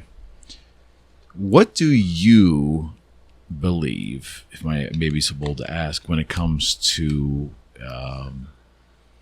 parallel universes? Are you on the side that do you think that's a possibility? You think it's not? Because a lot of physicists are very not stubborn, but they're very they fiercely defend their position of what they believe to be true. Like some people believe in string theory or different types of. Some people say there's 9 dimensions. Some say there's 27. You know, I mean, Ed Whitten was. You know, I tried to listen to Ed Whitten for a while, and I was so far over my head, I was completely lost. Yeah, So there's a couple of different questions packed inside of there. There's the question about the multiverse. Yes. There's a question about the many worlds interpretation of quantum mechanics. Then there's the different models of quantum gravity that we've come up with. String theory being the most popular one. And within string theory, there are different string theories that some based are on dimensions? 10-dimensional supersymmetric string theory. Some are 26-dimensional, like bosonic string theory. Some are a mix between the two. So let's talk about all three a little bit.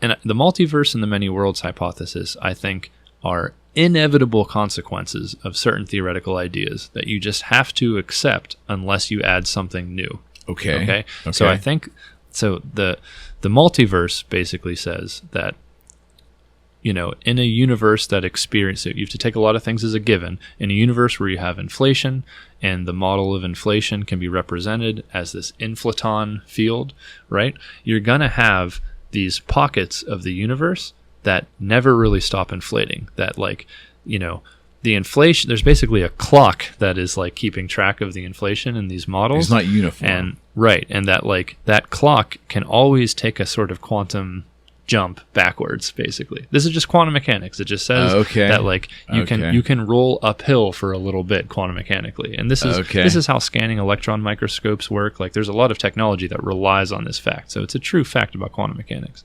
So basically, inflation is a thing that sort of happens, and then the unwinding of this field is what causes it to stop.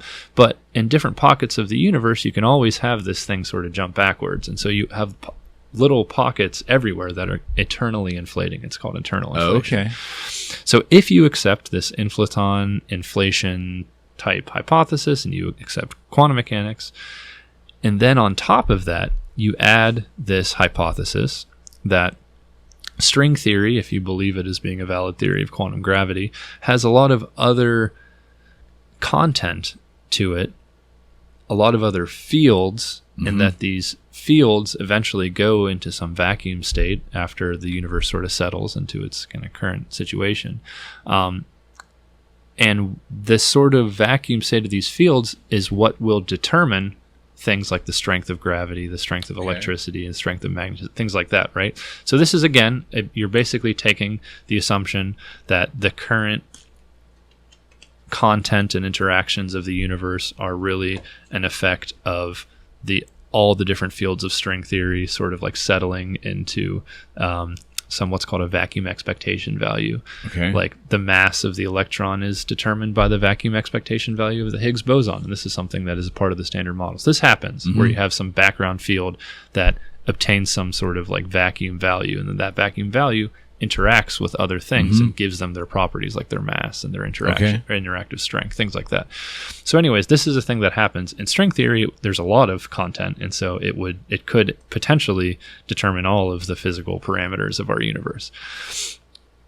Anytime you have a really dynamic, many degree of freedom theory that cools down over time and settles into some vacuum state, you have the possibility that there are just many different vacuum states that you can kind of settle into. Classic example of this is if you take a piece of magnetite and you heat it up above what's called a Curie temperature, it's no longer magnetic, because all of the little magnetic domains that used to be aligned are now just jiggling around because of the heat in every different direction. So it's a bunch of random jiggling magnets. The overall magnetism is zero because it's a bunch of random directions.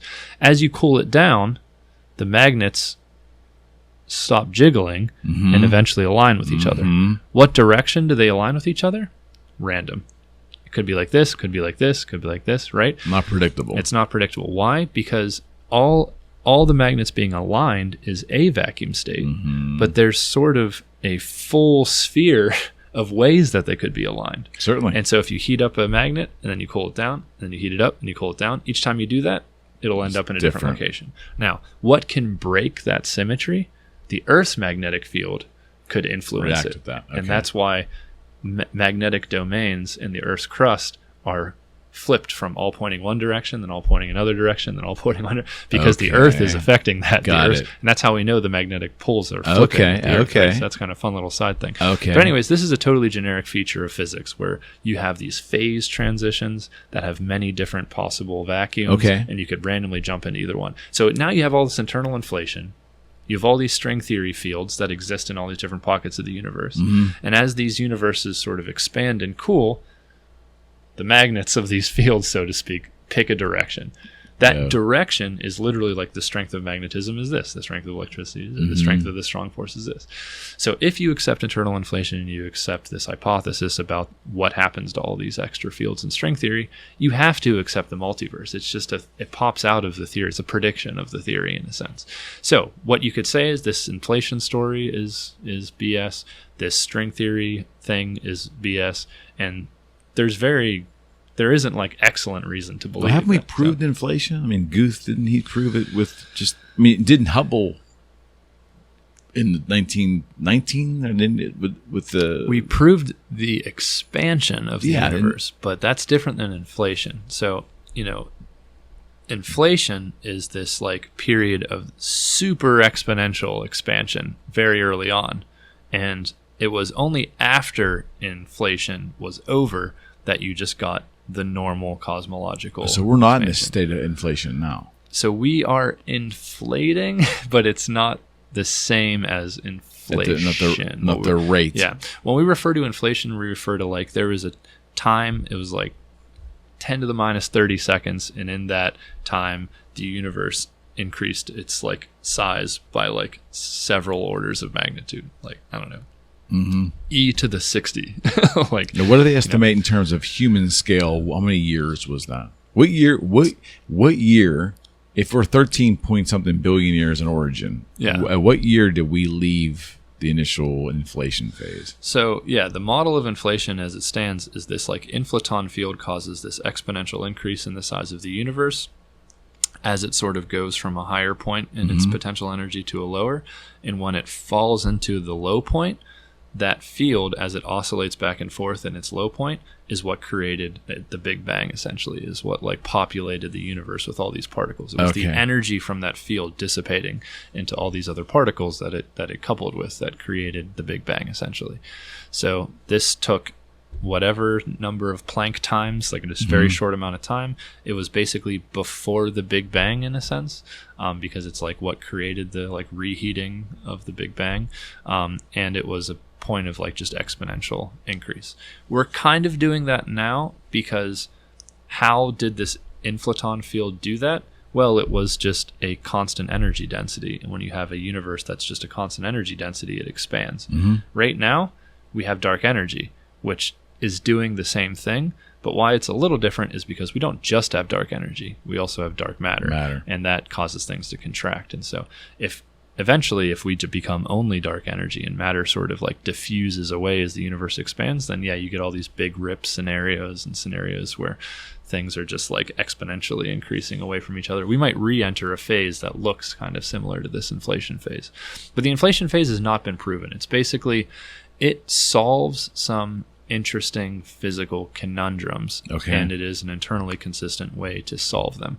So one conundrum is that the universe is very flat in terms of its like global spatial curvature. All right. I understand it. So when you say flat, is linear the right word to use? It's not. Okay. So so when you think about a one-dimensional curve embedded in two-dimensional space, you draw a line on a piece of paper. In your head, you're like, oh, flat is like that curve becomes a line, right? Linear. Right? Or if you think of a two-dimensional surface in three-dimensional space, a basketball is curved but a piece of paper is flat, right? So your linear metaphor is useful here, but you need to kind of expand that and be like, what about a three-dimensional surface? And then the tricky part is it's not embedded in some other space. When we think about like space-time curvature, what is it expanding into? Exactly. We think about a trampoline or whatever, right? And trampolines are two-dimensional surfaces embedded into three-dimensional space, but the universe is four-dimensional curvature that just exists. Right? And this was an insight of Bernard Riemann in the late 1800s. He's a mathematician who basically realized that like there's curvature from the sense of like in this bigger space, I could see that this smaller space is curved. But then there's curvature from the sense of if I were in this smaller space and I were walking around, what would like the number of degrees of like the interior angles of a triangle look like? You know what I mean? So for example, a sphere, like a basketball, has extrinsic curvature, meaning it's curved with respect to its ambient space. We can see that if you look at a basketball and draw a straight line, you eventually fall off the basketball, right? Right. It's also curved with respect to people who live on the basketball. Of course. Why? How do you know that? Because if I started on the equator and I walked east like a quarter of the way around the Earth, and then I made a 90-degree turn and walked north all the way up to the North Pole, and then I made a 90-degree turn and then I walked south back to the same location, I will have made 3 90-degree turns and formed a triangle. I went straight, straight, straight. I made a triangle. But the interior angles are 90 plus 90 plus 90, which is 270, which is not what happens if I have a flat piece of paper and I do the same thing, right? Agreed. If you made a donut in 3-dimensional space, so 2-dimensional torus, like a donut, then from the extrinsically it looks curved because, you know, the same sort of reason I could see that straight lines in my space do not make up the boundary of this thing. But if you were an ant on a donut and you walked straight and then you turned and then you walked and then you turned and then you walked to get back to the same point, those interior angles would add up to 180 degrees. Okay. So a donut is intrinsically flat. Okay. Even if extrinsically, if you put that donut in 3-dimensional space, it was curved. Right. A way to see that is that if you took a piece of paper and you took the bottom of the paper and the top of the paper and you just identified them, where if you went in through the top, you'd come out through the bottom, and you did the same thing to the sides, that would be a donut. That's what a donut means. You can go around circles this way or this way. So just like that game, whatever it was, Asteroids, or what was it where you were like... coming one screen to the other. Exactly. Yeah. Like that's a donut. That's a game on a donut. But the computer screen is clearly flat, and if you draw triangles on your flat computer screen, the angles add up to 180 degrees. So is that... I've heard the donut... One theory is that the universe is shaped like a donut. So yeah, this would sort of... There's questions about the large-scale topology of a donut. So now we're getting into a new mathematical concept. Okay. Donuts are flat intrinsically, but they are topologically non-trivial. Okay. So what I mean by that is that, you know, if you were living in this donut world, there's nothing... They made a movie about that, didn't they? Flat world? Flatland or something. Flatland. Yeah. I watched that as a kid. So, yeah, if you're living in this donut world, if you stay locally in a small area, there's no experiment you could do to tell you're on a donut. Like, it would just feel flat. You'd measure angles of triangles, and like same thing here. It seems like the universe is obeying a nice Euclidean geometry, right? With the exception of some gravitational effects, blah, blah, blah. But locally, it looks pretty flat. But the only way you could tell that you were living on a donut is if you just started walking and you ended up back where you started, right? And the only way to know that is to go a full cycle around it. And so that's what I mean by it's topologically non-trivial. It's that its shape is doing something that is different than just like a flat Euclidean plane or something. Okay, like so those who believe in that, that's the shape of our universe, then the universe is finite then, right? Yeah, it's finite in the sense that you can go a finite distance and end up back where you started. Right. So what kind of signals do people look for? People that are looking for topological non-triviality of the universe, they're looking for like seeing correlations at certain distances between stars. Okay. Because or between galaxies. They're trying to see like, am I looking at the same galaxy? I'm just seeing the galaxy the first time around, and then light that went this way, I'm like seeing that light come all the way around. So they're looking for like doubles and triples of images, but ones where like... Have they found it? No, they have not. So as of right now, the current understanding is that the topology of the universe is at least trivial, meaning it's at least just like kind of globally flat.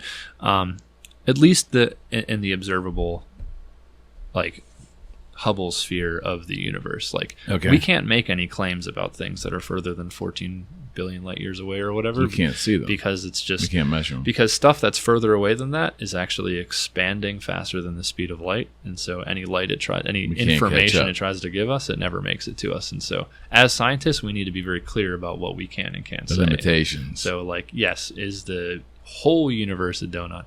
Maybe, who knows, who cares? That's like how many angels fit on the head of a pin. It's not an observable fact, and so we can have religious discussions. Yeah, it's all speculative at that point. But yeah. What about in the universe? I'm sorry. Just to make sure that we're kind of on track. Sure. Sure. Down to go down whatever tangent, but we started talking about the multiverse. There's still many worlds. And many worlds. Other things too. Yes, let's do it. Okay, so many worlds, again, is sort of an inevitable consequence of This is quantum Sean mechanics. Carroll's thing, right? Sean Carroll's super into it, and he's like my favorite physicist, and so I'm biased. I'm also pretty into it. But this is originally this guy, Daniel Everett, I think his name was, in like the 50s. It was a really long time ago. But he basically just kind of pointed out something about quantum mechanics, which is that, like, you know, things can be in superpositions. You know, you can have the sort of alive cat, dead cat sort of situation. And that this idea that the wave function of the universe, which is sort of basically just like a list of possible ways the universe can be, the way that we sort of think about it in our sort of egocentric way is when we observe the universe, it collapses down into one possibility, and that possibility is our sort of conscious experience. Right? And what Everett pointed out is that there is nothing in the laws of quantum mechanics that does that. And as a matter of fact, that process of collapsing information violates the laws of quantum mechanics. You need to add something to quantum mechanics that breaks quantum mechanics in order to create those circumstances. And it introduces all sort of questions like who gets to break down, who gets to collapse the nature of reality? Like, do you, do me, does a rock, you know, like what, does a proton, does a cat, like who gets to have that like magical privilege to collapse? So it's clearly like bogus. He pointed this out. He's like, this is clearly bogus.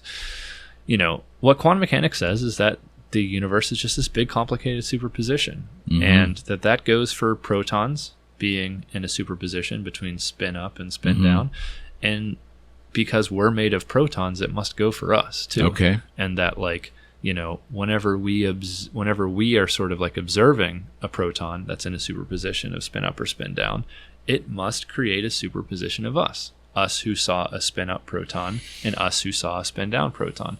And that the dynamics of quantum mechanics isn't just one reality that's sort of moving along in this linear way.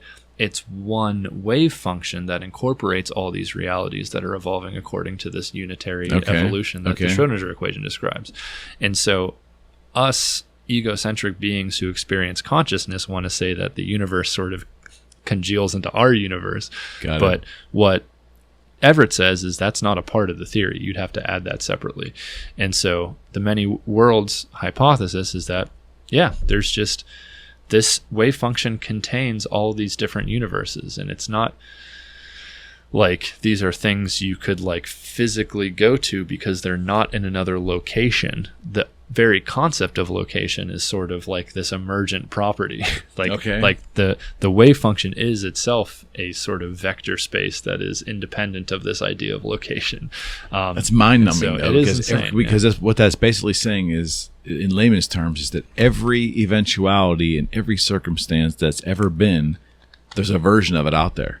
Yeah, and then you have to ask yourself, what is out there? Where does that mean? Yeah, where is the there? And that's where I think science fiction kind of runs away with this idea, which I think is fun. And it's where, like, my favorite movie I've seen almost maybe ever, I just saw recently, which is the Everything Everywhere All at Once. Have you seen this? I have not seen that. It is incredible. Is it a recent movie? Yeah. How did I miss this? Okay. I don't know. It was in the theaters maybe like a month ago or something. Okay.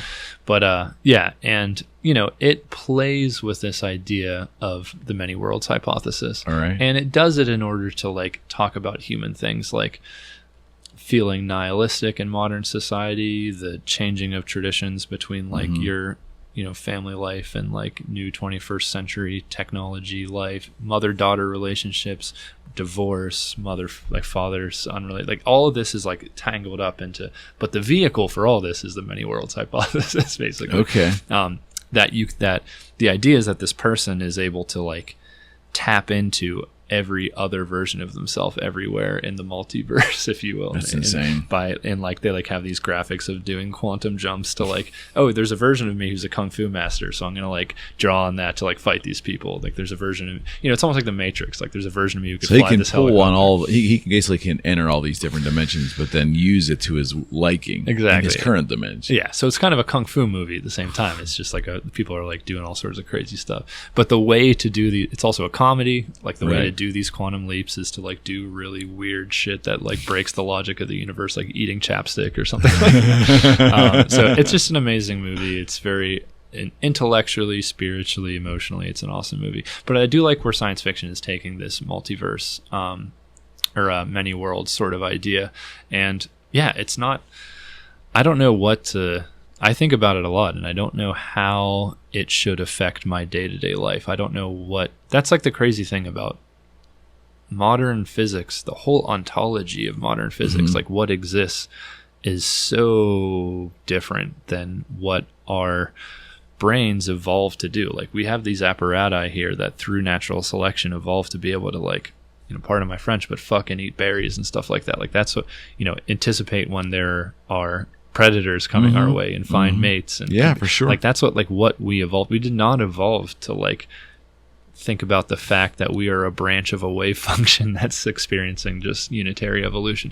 So yeah, I don't know. That's why it's so difficult for the average folk like me it's a different, it's a different language. It's a very different language. It's also a different way of thinking. Yeah.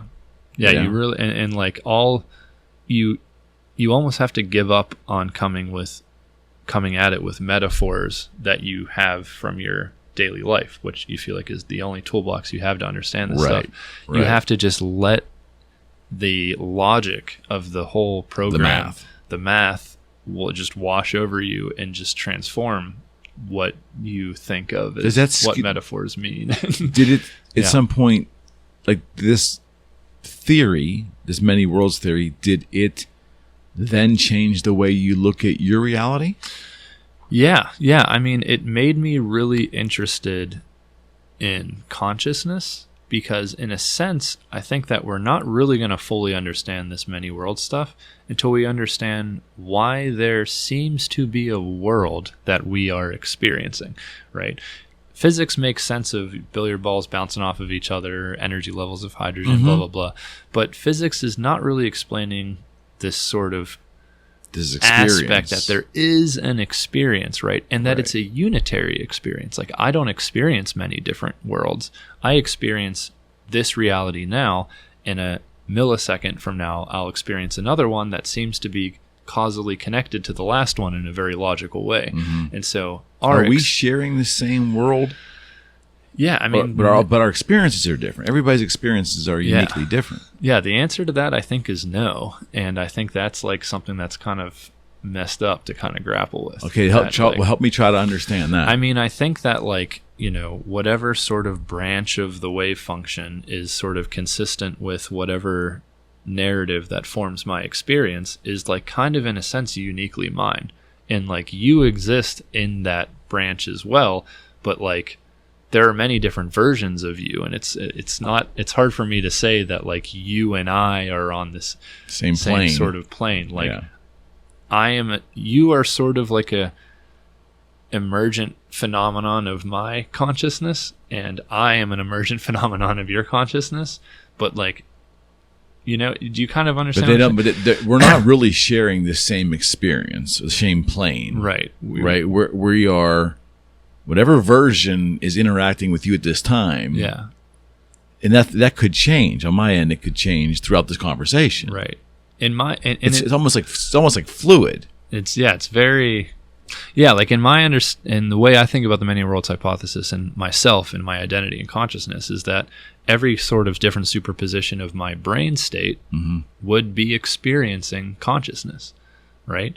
And so that means that like right now, there's just an infinite amount of different me's that are experiencing this moment. And there's an infinite amount of different you's that are experiencing this moment. And that the you that I see before me is just one of the you's that one of the me's is sort of... do you know what I mean? I think I do. I do. It's deep. And what does that mean? Like, I don't... Like, how should I use that information to change the way I go about my daily life? I don't know. Or can you just be like... Okay, it's cool that exists, but at the end of the day, like, I need to, like, you know, find a girlfriend and I need to go to the grocery store. Yeah. No, I understand what you're saying. I just wonder, like, your view on the world. So having all this scientific knowledge of reality and understanding physics like this, your view of the world has to be different. Like, I think, because if I had that, background and that discipline, and I had that academic wherewithal that you do, invariably, I know I would view this world differently. I just know it because I'm pressing on it now as just a guy interested in this stuff. I'm pressing on my own reality, so I'm thinking about it a lot, but I would think about it so much more if it was what I did. Yeah. Yeah, I mean, I think that is one of the joys of like actually spending the time to study this stuff. Is there some like heady philosophical things that like kind of change your perspective? But like some of those things are just sort of like interesting thought experiments that you sort of almost ignore in your day-to-day life so you can kind of be a normal person. Mm-hmm. But where I think it is like really impactful and where I really recommend people learn science is that like my experience with this lava lamp is different from yours. My experience with this light, like you know, all of the things that are connected to convection cells, like whenever something gets hot and expands and becomes less dense and gets cool and contracts and becomes more dense, like this whole entire process inside of this lava lamp is like a miniature representation of the convection cells that bring heat from the core of the sun to the surface of the sun. It's actually the same as the convection that's happening in our mantle, that as it drags across in the top of the convection cell, the mantle goes around in a circle and the top of it drags across the bottom of the continents and it creates continental drift. And so when I see this, like I'm actually seeing continental drift. I'm seeing the little granules on the sun, right?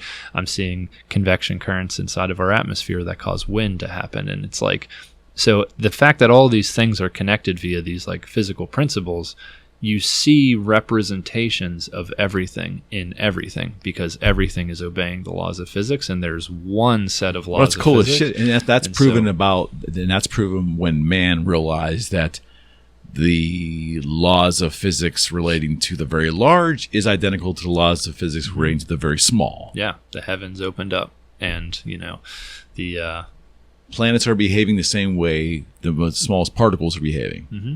Yeah. That's horrifying in a way because of scale.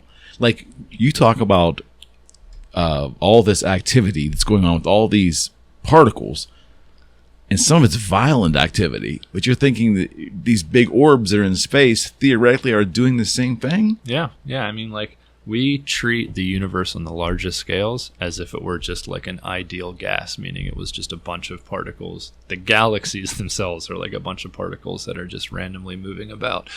And the statistics, cosmologists have like carefully studied the statistics of galaxies on very large scales, and they behave just like same thing. It just is exactly like you were just dealing with like an ideal gas. And all the laws associated with it, it's all exactly the same. So it's a unity that like, you know, you can get a sort of spiritual unity through meditation and things like that. But like what science can give you is a sort of logical causal unity where like, you know, I can very confidently tell you what's happening inside of the core of the sun, which is like a really like bombastic and as a like a egotistical like mess like for me to claim like, oh yeah, you know that thing that's like 150 million kilometers away and there's this like thing a million times the size of the earth, and in the core of it I can tell you at the level of protons like what's happening inside of the sun. Like that's like a pretty wild thing that people, you know, maybe like shaman and religious leaders claimed they could do like a few thousand years ago. But what I'm saying is like, no, I can tell you what's happening and I can actually create an experiment right here in this room that can prove it. Right, that we can actually see the neutrinos that are coming out of the core of the sun, which are in exact accordance with what you would predict based off of how we expect nuclear fusion to happen inside of the core of the sun. And it's pretty heady. It's a pretty amazing thing. Yeah. And it's like, that's like, if you really want to experience the like cheat codes of the universe, like I really recommend getting into science because it like it shows you that there's kind of like, I don't know what metaphor makes sense here, but there's like a source code, you know, to the universe, and our crazy meat brains are able to discover these patterns. And like, what does that say about our brains too? What does that say about us? We are of the universe, and so does it have a sort of natural capacity to understand itself somehow? I don't know. This is why consciousness is sort of the next thing that I'm the most interested in and want to try and understand scientifically. Okay. All right, I'll let you get out of here. A couple more questions real quick. I mean, I keep you all day. Again, I'll jump around a little bit. We see the universe as it's shown to us. Are there I guess there would have to be a star for there to be a planet. I was going to say, are there orbs like the Earth, even maybe just in size, that are not attached to a solar system or part of a galaxy? They're just in those spaces between the galaxies, just that empty space. Are there stuff flying around out there? Yeah. We suspect yes. Now, in terms of outside of whole galaxies, I mean, we should do a little back of the envelope calculation, right? Because if a planet, a protoplanet in the early solar system, if it gets ejected out of the solar system, what speed would we expect it to be ejected with? And it should be somewhere on the order of like the escape velocity of the sun. Like how fast would you have to throw a ball so that it never came back down? Right. And so this is maybe on the order of like 100, probably like 100 kilometers per second, or maybe 600 kilometers per second. So let's just say, let's give it like an upper bound and say it's like 1,000 kilometers per second. That's still less. That's like less than 1/3 of 1% of the speed of light. A galaxy is several, like tens of thousands of light years across. And so if you multiply that tens of thousands of years by about a factor of 300, then we're at 30. Yeah, so it could have, so potentially solar systems kind of on the outer parts of galaxies could eject planets, which by now could be in the space in between galaxies if it happened like a few billion years ago. We just can't see them because they're so small, right? Yeah. Now, that was kind of a specific question about in between galaxies. Yeah. Are there just rogue planets, like planets that aren't attached to stars, but they might still kind of be in the gravitational influence of a galaxy, but they're just out there? And the answer to that seems to be dynamically absolutely. They're impossible to see. It's hard enough to see stars that are far away. We have, because they're not receiving any light. Yeah, so stars are like emitting 10 to the 26 watts, of power of electromagnetic energy. Planets that don't have any internal source of heat on their own. Got it. Like, the moon is bright because it reflects light from the sun. So if the sun weren't there, the moon would not be. So those things are so dim. These rogue planets would be so dim. We might be able to see their influence gravitationally, but there's no way we'd be able to see them specifically, right? But if you just run a simulation of a solar system formation, which is a thing you can do nowadays because computers are so amazing and cheap. Yeah. I have many friends who this is what they do, is they just run simulations of protoplanetary formation and what happened to Jupiter as all the dust started settling, and they have really sick like 3D animations. When you run these simulations, stuff's getting kicked out constantly. Okay. Right?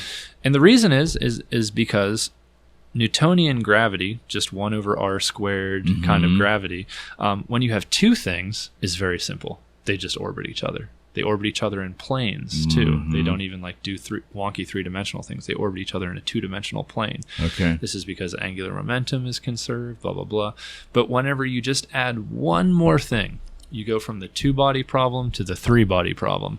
All of a sudden, there is just, it's a chaotic, intractable system. Okay. There are certain spaces within that system configuration where things are kind of stable, but there are seas of chaotic behavior where, like, planets can just get ejected from the solar system just because enough gravitational forces of enough of the other bodies sort of line up that thing temporarily gets given escape velocity, and then once it has escape velocity, there's not enough potential energy to keep it. Could it happen to Earth? So it absolutely could happen to Earth. Whenever we run the simulation of our solar system, like 30% of the time, Mercury gets kicked out of the solar system. So it's actually statistically fortunate that we even have Mercury. If Mercury did get kicked out, how would it affect us? It'd be just like a very sad day. It would not affect us in any way except that we'd have one less planet. It wouldn't affect our orbit or not really, our distance to the sun, anything like that? Yeah, Mercury's kind of like a little bit bigger than the moon, basically. And it's... what about if Jupiter got kicked out? Jupiter is a very important planet in our solar system. Some people argue that Jupiter is the reason for life on Earth, that basically there would be too many dinosaur killing asteroids hitting the Earth during the first 5 million years of its formation for any stable ecosystem to thrive long enough for evolution to find the right little evolution. So Jupiter shielded us from Jupiter is shielding us from a ton of debris, especially early on in our history. So a lot of people, and this is a theory, but a lot of people think that if there is life on other planets, not only do they have to be in the Goldilocks zone, but they need like a big brother like Jupiter that's sort of like... Well, they're looking at that one moon, aren't they? Like one of their moons? Or is that more science fiction? No, that's definitely a thing. Like, you know, we used to think you needed to be a planet going around a star in just the right region in order to have life, but now we're realizing that tidal interactions, like gravitational heating, can happen between very large planets like Jupiter and their moons, and that heating can also create the energy convection currents for life. And so Europa, for example, is the one of Jupiter that is like has a lot of water. There's more water on Europa than there is on Earth. Just crazy because Europa is like 100th the mass of Earth or something, but its mantle is like a large percentage what's water. The atmosphere like there? Is there an atmosphere? It's an ice ball. It's very cold out there. You know, Jupiter's 5 times further away from Earth, which means it receives 25 times less light, because light also falls off like 1 over r squared. So 5 squared is 25. Okay. So it's extremely cold out there. But the tidal interactions between Jupiter's gravity and Europa, like our moon creates tides on Earth. Imagine if our moon was the size of Jupiter and we were the size of our moon. Think about those tidal reactions.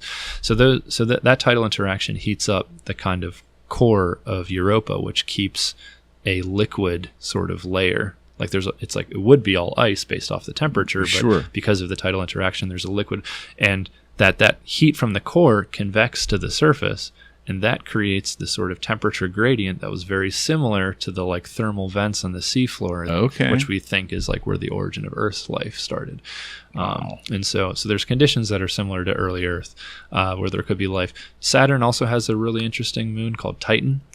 I've heard of that. And where Titan is interesting is Titan actually has an atmosphere even thicker than the Earth's, and it has rain. It has like a cycle of like liquid evaporating and then congealing into clouds, and then the clouds raining. It's not water, it's methane. At those temperatures, methane is liquid. And so it has lakes made of methane and rivers made of methane and stuff like that. That just smells great. I'm sure it's great. Would not want to be there personally. We are putting a giant flying robot there, though. We're working on that. The Dragonfly project is a NASA project. How long would it take to get there? I mean, let's see. Another kind of order of magnitude estimate. It takes, it's probably like 3 months to get to Mars. Mars is about half an AU away. Jupiter is 4 AU away from us at its closest approach, so 8 times longer than that. A couple years, right? So a few years, yeah. Yeah, it should take about 2 years. Yeah. That's insane. It's all crazy. Right, last question. You. The esoteric question. Do you believe, I mean, I'll do this the least corny way I can. Do you believe that Earth has been visited by some sort of intellectual being from another place? I do not. Okay. I believe that intellectual beings exist in other places, just sort of statistically. And my Copernican way of thinking is that there's nothing that special, about us. Yeah. That's so I do think that they probably exist out there, but I think that especially like if you think about, people are like, oh, they visited us like in the 50s or something like that, right? Like if you think about like the time scale that we've been like technological and capable of sort of seeing like in other beings, that was like a tiny fraction of like all of Earth's history. And the effort it would take to be a sort of trans-solar civilization that could kind of like go and visit other, like that would just take so long, right? It would take going even a pretty close fraction, it'd be like several years, maybe like hundreds of years to go from some random star. How about that wormhole theory? So, yeah, I mean, wormholes are mathematically possible, but there isn't any physical way. There's a way on a piece of paper to write down an equation that is a wormhole, but there is not a way to like physically construct a wormhole. And like that's a different case than like you could say like, okay, well, computers, we never thought we'd be manipulating like transistors that were the size of 5 atoms. No, but like even like hypothetically in the 30s, it was possible to conceive of computers the size of atoms or something. Like if you could move single atoms, then you could build this thing, blah, blah, blah. Got it. Wormholes, there was like a roadmap. Yeah, like wormholes, there isn't even, the space-time of a wormhole is not even like continuously connected to any particular space-time we live in today. And so I think that like because they're mathematically possible, I am open to being surprised that like it is something that could be constructed maybe in small scales. Maybe as we understand quantum gravity better, we realize that like this fact that wormholes are not really constructible is because we're not exploiting some like quantum loopholes of gravity. So because we don't have a theory of quantum gravity, I am not qualified to say that they are not possible. Okay. But what I will say is that they don't seem to be possible based off of any current technology that we have today. And so that's not my like default position, is to say, well, there are probably wormholes and people are coming through those, right? Extraordinary claims require extraordinary evidence, right? Sure, and so I would need 100%. some stronger evidence for that sort of thing. Well, what about this concept of time? Like thinking that, hear me out, could it be possible that a future version of humanity could have figured out time travel and would have the ability to come back here for any? I mean, it's pretty arrogant to think that our little period of humanity, our little period of time, is so important that they would come back during our time. But in theory, you think that could happen? Yeah, there's just a lot of what paradoxes. No, but like with time travel in general, I just, given my perception of like the many worlds, like, are there worlds in which that could be possible quantum mechanically? And if there are, then that has to be one of the worlds. And how likely are we to find ourselves in one of those worlds? It's horrifying. Yeah. I mean, there is, according to my belief of the many worlds sort of hypothesis, like there's a world where an elephant just like appears in this room right now, and there's like a version of me and you that's just like, who put me? And so that's like, and so it could time travel, or at least this sort of perception of time travel, where it's not that like anything went back in time, but like a sort of collection of matter and energy was able to like, in the random chaos of quantum mechanics, like appear as an entity that believed it was from the future. Like there's a lot of different ways in which this could kind of make sense. Okay. And I think that like when you start playing those games, you start getting into like these like exponentially small probabilities where it's like, there's some probability the air in this room is just moving around randomly, right? There's some probability that through random motion, through randomly bumping around, it'll all end up in a little cubic meter in the top corner of that room, and we'll both just suffocate and die. Like that is, there's nothing in the laws of physics that says that won't happen. There's actually a law of physics called Poincare reoccurrence, which says that it will happen. But then you can calculate what is the probability of that happening. And it has to do with like basically the relative volumes between the corner of the room and the whole room, and then you sort of raise the number of particles in the room to that power, and what you get is just an insane... It sounds like an exercise in futility. Yeah, you get like 10 to the 10 to the 23 is like this. But it is mathematically calculable. It's mathematically calculable. It is physically guaranteed to happen if you wait a long enough time. Yet, I don't give a shit. Right. Because that time is so long that it's like, I don't like spend time being like, I really hope I don't suffocate in the next 30 seconds because all the air molecules in this room gotta live our lives, man. Yeah. And so that's kind of maybe the way I'd say a lot of this sort of like aliens, many worlds, blah, blah, blah.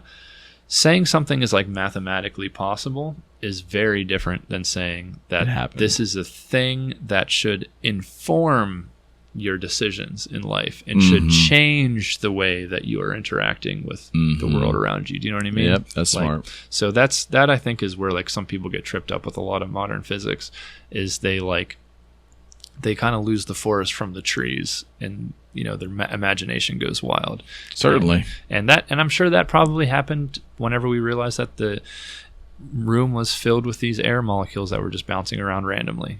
Whenever Boltzmann was trying to explain statistical mechanics and the kinetic theory of gases back in the late 18th, the guy killed himself. So like, who knows what kind of was going on in his head. There's a statue. They built a statue of that guy. Yeah. In his town square, his hometown square. Yeah, with the little equation on it. It's pretty cool.